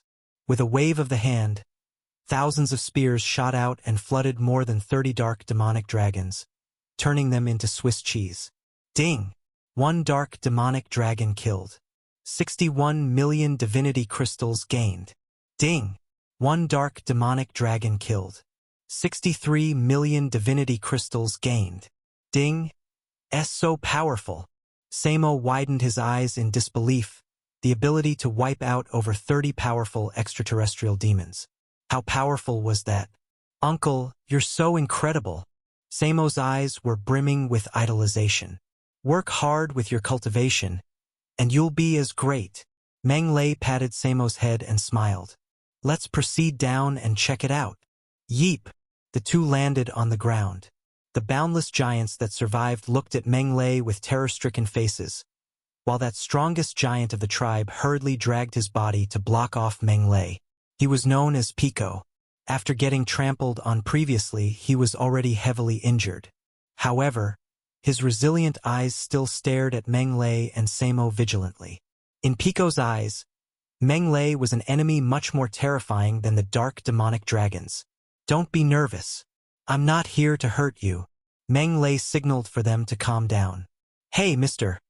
This uncle is here to help protect us. It was he who saved me and killed every extraterrestrial demon along the way to save us boundless giants. Uncle is a good person." "Good person?" Pico was taken aback for a moment as he looked at Samo with a puzzled look. "You're a boundless giant." "Yeep." Samo nodded. "Kid, he fooled you." Pico looked at Meng Lei with hostility. "He's different from us. He's an extraterrestrial demon like those dragons who will only slaughter us. He won't help us." "Fool you?" Meng Lei scoffed. "Why do you think I need to lie to all of you? Humph! Who doesn't know that all of you demons will do anything for the Monarch's treasure?" Hatred filled Pico's eyes. "Let me tell you this. I have no clue where the Monarch's treasure is. Even if I knew, I wouldn't ever say it. You disgusting demons." "Monarch's treasure?" Meng Lei perked up. "What's the Monarch's treasure?" "Stop acting," Pico said coldly. "You thought I'd tell you where it's hidden just like that? You can stop daydreaming. I don't care whether you believe it or not." Meng Lei sneered. "Samo, I'm going to continue hunting those extraterrestrial demons down in other places. Are you staying here or leaving with me?" Samo took a glance at Pico and shook his head. Uncle, I'm leaving with you. Although Pico and the rest were all boundless giants, he did not know any of them. Hence, he would prefer to follow Meng Lei. Let's go then. Meng Lei smiled in satisfaction and disappeared from this tribe along with Samo. Samo, what's the monarch's treasure? Meng Lei asked on the way. Samo did not doubt him, so he explained. The monarch's treasure is the treasure left behind by the greatest, strongest ever boundless king in the legends. It's said that it was the boundless king's lifelong riches. Then do you know where it's hidden? Meng Lei asked casually. I don't know, answered Samo as he shook his head. The monarch's treasure is just a legend. Naturally, no one would know its exact location. Wait, maybe the great prophet might know something about it. Great prophet? Meng Lei was puzzled. The great prophet is the greatest boundless giant on the boundless plain. He lives in the Monarch Mountain, guarding the statue of the boundless king for his entire lifetime. A flashed across Samo's eyes. The legends said that the great prophet's ancestor was the boundless king's right-hand man, following the boundless king in his domination over the vast universe. I see. After half an hour, they arrived in another tribe. Still, Meng Lei and Samo were a step too late. This huge tribe did not survive the disaster as it was massacred. Meng Lei kept the bodies with a wave of hands and continued forward. Onward, kill, onward, kill. Of course, Meng Lei did not travel forward blindly as he moved in the direction of the center of the continent. After some devious questioning around the continent, he already had the rough idea that the Monarch Mountain was in the middle of the continent. Meng Lei believed that the experts of each existential plane were heading to Monarch Mountain as well.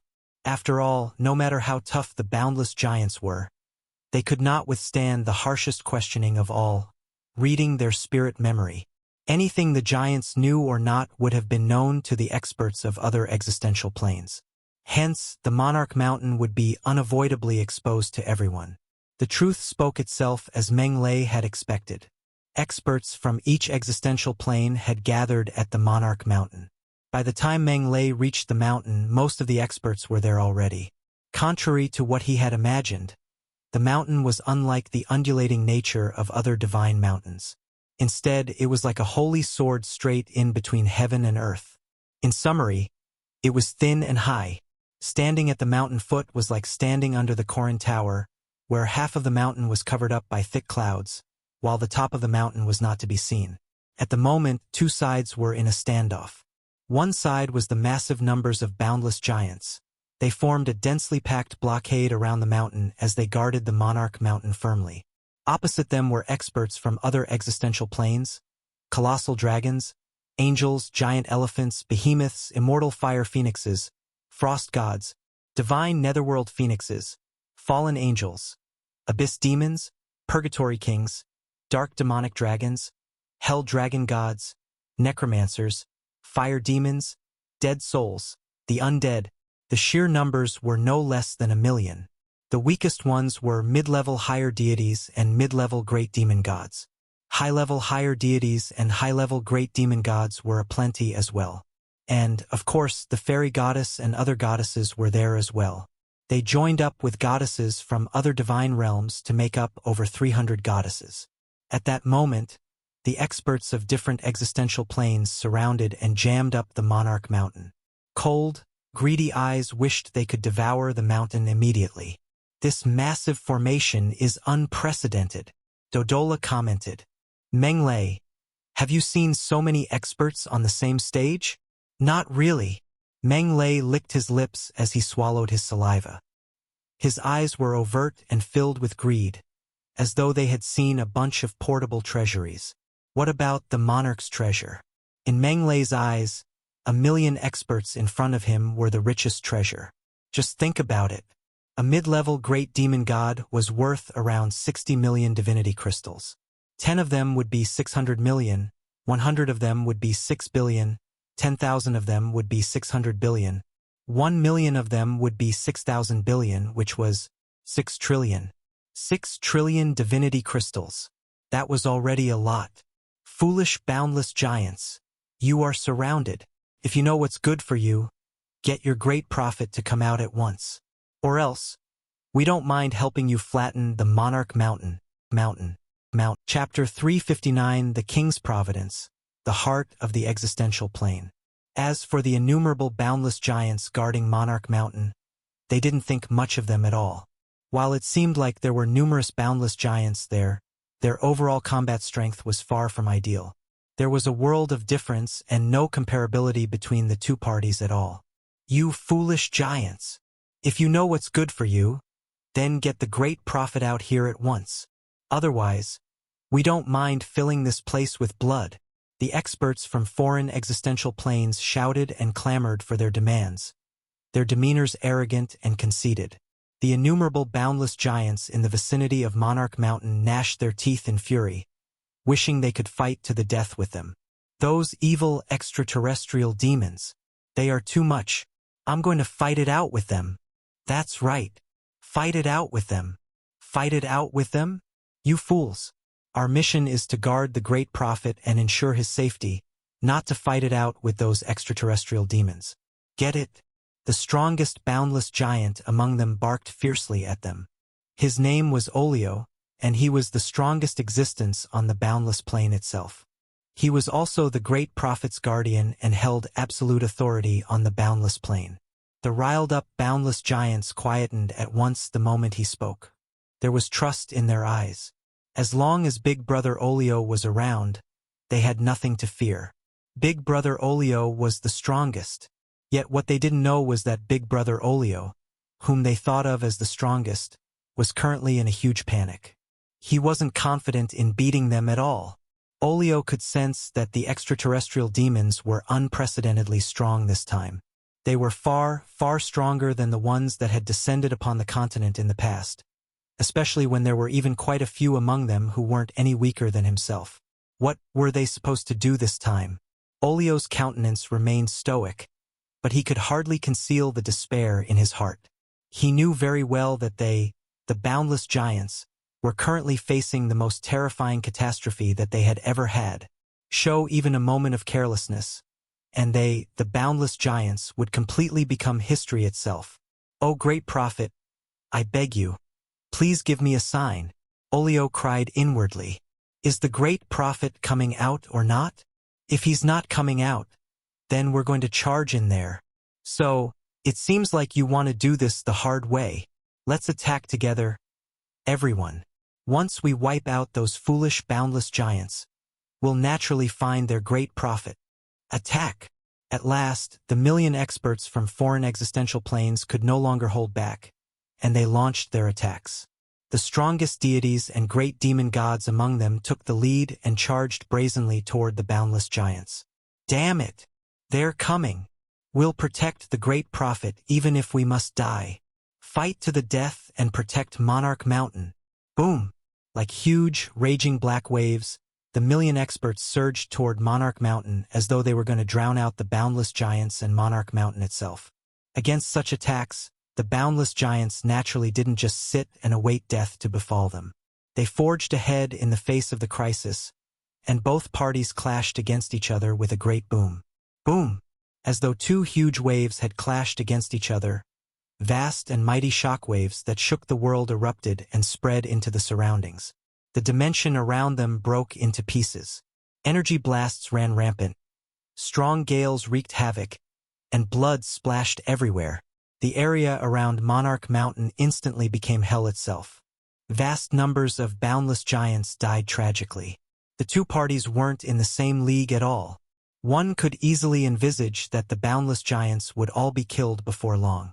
Against the ferocious and terrifyingly strong experts from foreign existential planes, they didn't have a chance of victory at all. "Save them, uncle!" Anxiety and worry surfaced in Samo's eyes. He turned to Meng Lei with a pleading look, hoping that he would render his assistance. "Don't worry. Uncle will definitely do something about it." Meng Lei gestured at Samo to calm down. Then he said with a smile, "Before that, though, Uncle's gonna bring you somewhere first." "Where are we going?" A puzzled look came over Samo's face, and then he realized that he had already arrived somewhere new. "This is the peak of Monarch Mountain?" Samo was stunned. Yes, we're at the peak. Meng Lei nodded lightly. Monarch Mountain was tall and narrow, so the peak wasn't very wide or spacious. In spite of that, a majestic shrine stood tall on the cramped and narrow peak.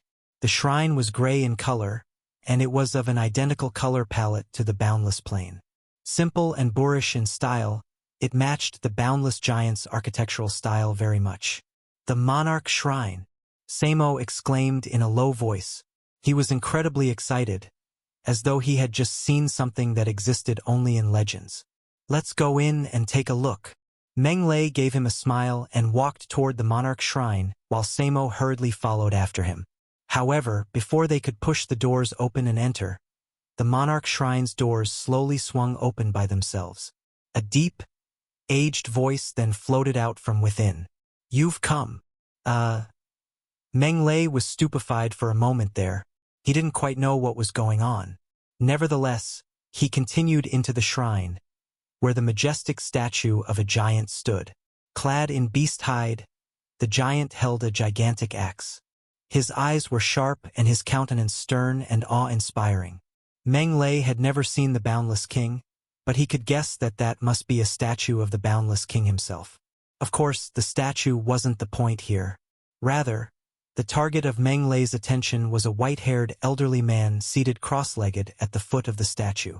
Short and small and as skinny as a stick, he was vastly different from the big, tall, strong, and muscular boundless giants. You've finally come. Oh, he who is favored by the king. The old man slowly lifted his head, revealing an aged visage covered in age spots.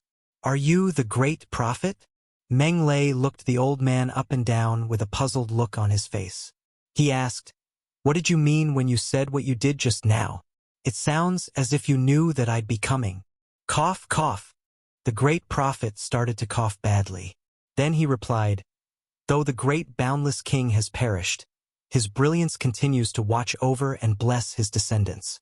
It's just a shame, the great prophet sighed softly and said, that the descendants were unfilial and ultimately couldn't fulfill his dying wishes. I am truly ashamed. Why is your explanation confusing me more and more, great prophet? Meng Lei picked his ears and asked, Can you be a little clearer? Haha, you'll understand right away. The great prophet gave a raspy laugh and slowly got onto his feet with his walking stick's help. Then, he turned and walked right up to the statue and shifted one of the statue's thumbs. Crack! The floor in front of the statue suddenly cracked and revealed a magic circle. Meng Lei raised an eyebrow and immediately recognized with just a glance that it was just a regular teleportation magic circle. There was nothing complex or profound about it. The great prophet activated the magic circle and said to Meng Lei, Go ahead and enter. He who is favored by the king. You will receive the answers you are looking for within. Meng Lei asked with a frown. Where exactly does this teleportation magic circle lead to, great prophet? The place where you wish to go. After uttering these few words, the great prophet retreated to the side and stayed there, as though an old monk that had entered a state of meditation. His head was hung low, and he didn't speak anymore. No matter how Meng Lei tried to probe him, he was as if a woodblock and simply didn't say even a word more. I can't help but find the whole thing rather strange, Meng Lei, Dodola said gravely. You'd better think carefully about whether or not you really want to go in. I'll go. There's nothing much to really think about. Surprisingly, Meng Lei didn't hesitate much. He said, The metal origin divine body, wood origin divine body, and thunder origin divine body are all in me now. So my body is even stronger than the average great perfection deity now. Added to this my time-based laws of nature. I'm confident that I can put up a fight even if a chief god makes an appearance. Meng Lei then said to Samo, Stay here and wait for me to return, Samo. I'll be back in a jiffy. Okay, uncle. Meng Lei stepped into the teleportation circle and vanished from where he was. Only then did the great prophet raise his head, a bright gleam flashing across his murky eyes. Whoosh! The world spun for a while and then Meng Lei arrived somewhere else. Dazzling and eye-catching light of 10 colors filled the whole world. There was eye-catching metal, burning fire, heavy earth, vitality wood, flashing thunder, gentle water, Rich laws of nature auras rippled throughout the place at will. Apart from that, there was also pure, unadulterated power of origin enveloping Meng Lei.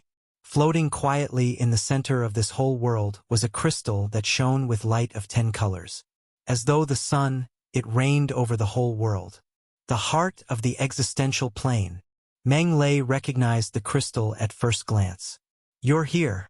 It was right at this moment that a deep and boorish-sounding voice abruptly rang out beside his ear. Here.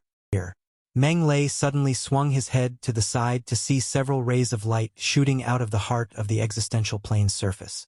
Then, they converged into a big burly man clad in beast hide and holding a gigantic axe. Boorish and heroic, he had an air that overlooked the whole world around him. The boundless king.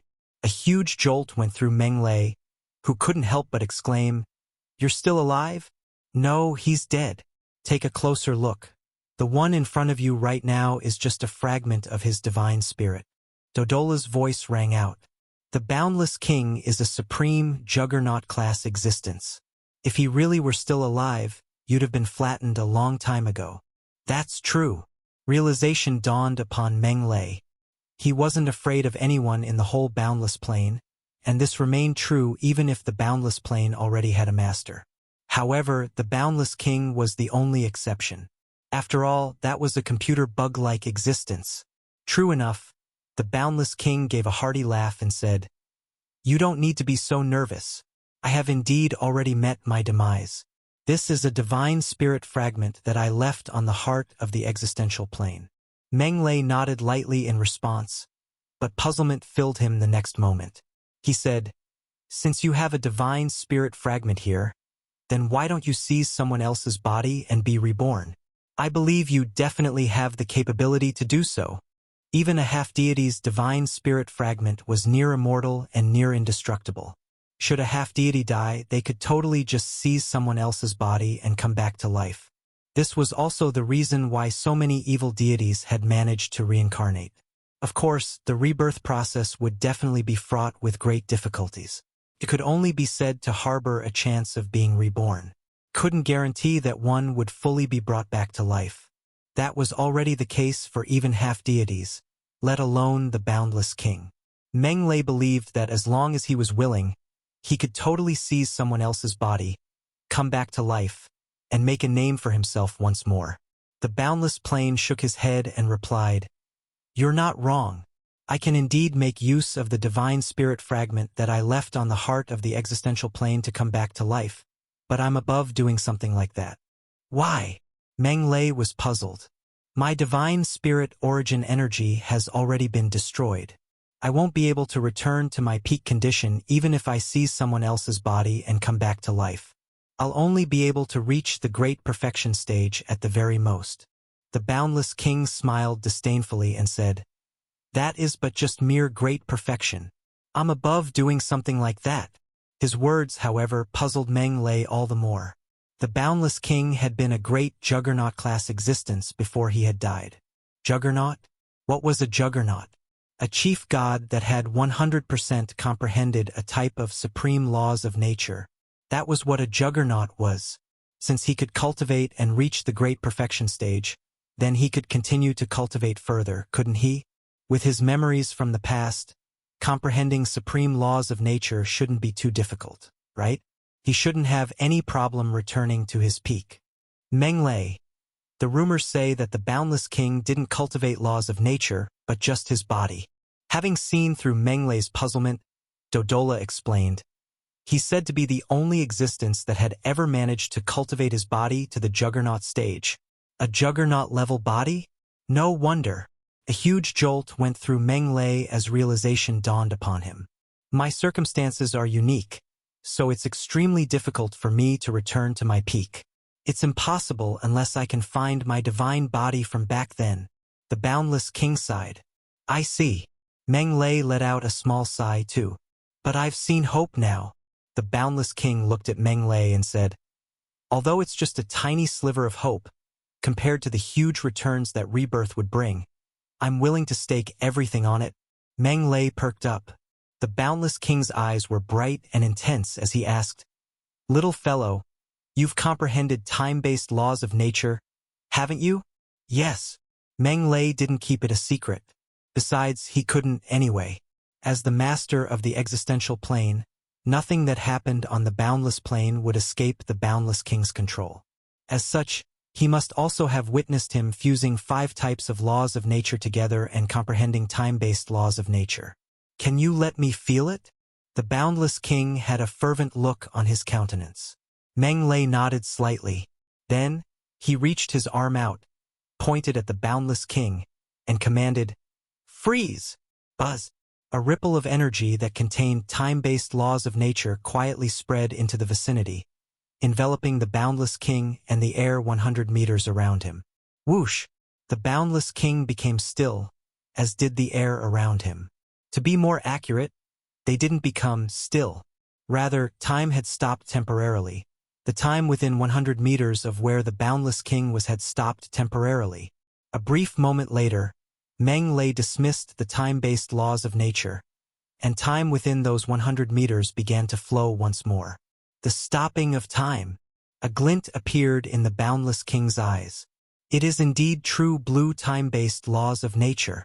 Never would I have thought that someone would actually be able to comprehend time-based laws of nature in this wide universe. The boundless king exclaimed with admiration. We actually all know that apart from the 4 major supreme laws of nature, there's also another type of supreme laws of nature that can control time in this world. Even so, knowing is one thing, while discovering and comprehending it is another thing altogether. You're the first person to have comprehended time-based laws of nature. You can definitely be said to be amazingly gifted and extraordinarily talented. Dodola was displeased at his comment right away.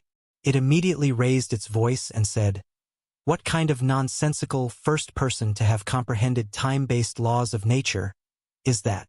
The god of time was the first. Rather amused, Meng Lei replied, "The boundless king died before the god of time. It's very normal that he would misunderstand. Don't hold it against a dead man. Humph. You've already become the first person to have comprehended time-based laws of nature. Of course you wouldn't argue about it." "Hypocrite," said a displeased Dodola sulkily. Meng Lei rolled his eyes. The boundless king went on. "Time-based laws of nature can manipulate time itself, so it has a chance of reviving me, albeit the chances are slim and close to non-existent." The boundless king turned to Meng Lei and asked, "Little fellow, are you willing to revive me?" "I'm willing to give it a go, but you should also understand that with my current abilities, I can't even revive a mortal, let alone someone like you.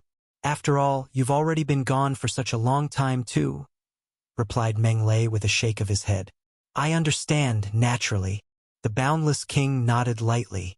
Secondly, nothing is free in this world. The corners of Meng Lei's lips curled upward. "If you want me to revive you, then you'll have to show me enough sincerity." "Ha ha ha, of course." The boundless king let out a hearty laugh and said, "Disregarding the fact that I couldn't possibly have you help me for free, regardless, I would still invest in you with everything I've got and help you to grow faster if only to have you become capable of reviving me as soon as possible." Light flashed across Meng Lei's eyes. "Although I've already perished, I still have the riches that I saved up when I was still alive." The boundless king said with a big smile, "Little fellow, as long as you swear a divine oath and promise to revive me, I'll give you all my riches, all the wealth that he saved up in his whole lifetime."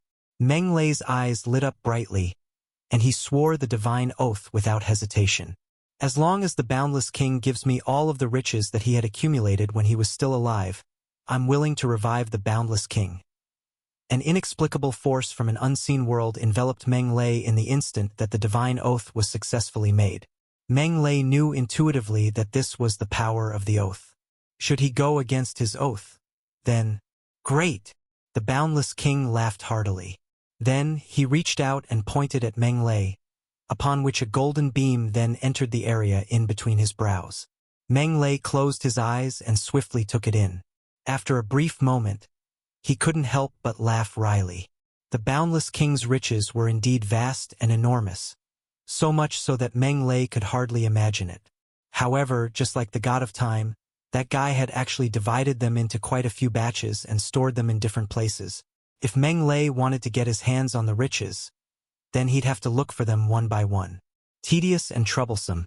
This was totally a scam. Damn it. Why do I feel like I've been had? Meng Lei felt a headache coming on. He'd initially thought that the Boundless King's riches were all stored and hidden on the Boundless Plane. How convenient would that have been? Yet, it's up to you now, little fellow. The Boundless King was full of anticipation. If you succeed, we'll naturally meet again. Oh, and by the way, do help those descendants of mine out a little if you can. Thanks. Then, his big and tall body dispersed with a boom, turning into countless multicolored light particles that dissipated into nothingness and vanished completely into the universe. The Boundless King had fully departed this time. He's gone. Dodola appeared out of nowhere.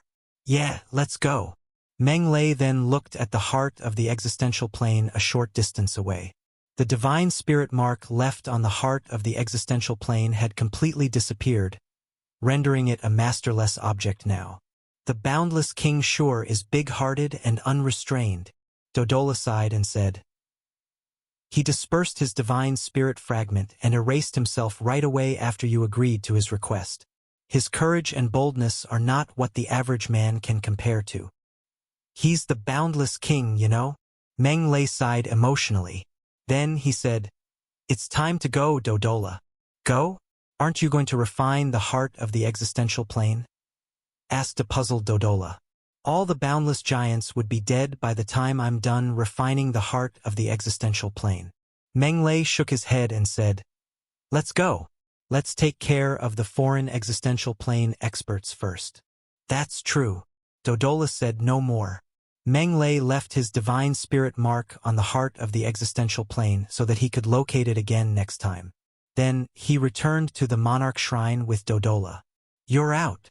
The Great Prophet looked at Meng Lei and asked agitatedly, Have you met the Great Lord Juggernaut? Yes, I have. Meng Lei nodded lightly. Greetings, my new master. The Great Prophet dropped onto his knees with a thud and prostrated before Meng Lei with a face full of piousness. Your new master? Master raised an eyebrow. Why do you address me so? The Lord Juggernaut has issued a holy decree just now. The Great Prophet replied respectfully.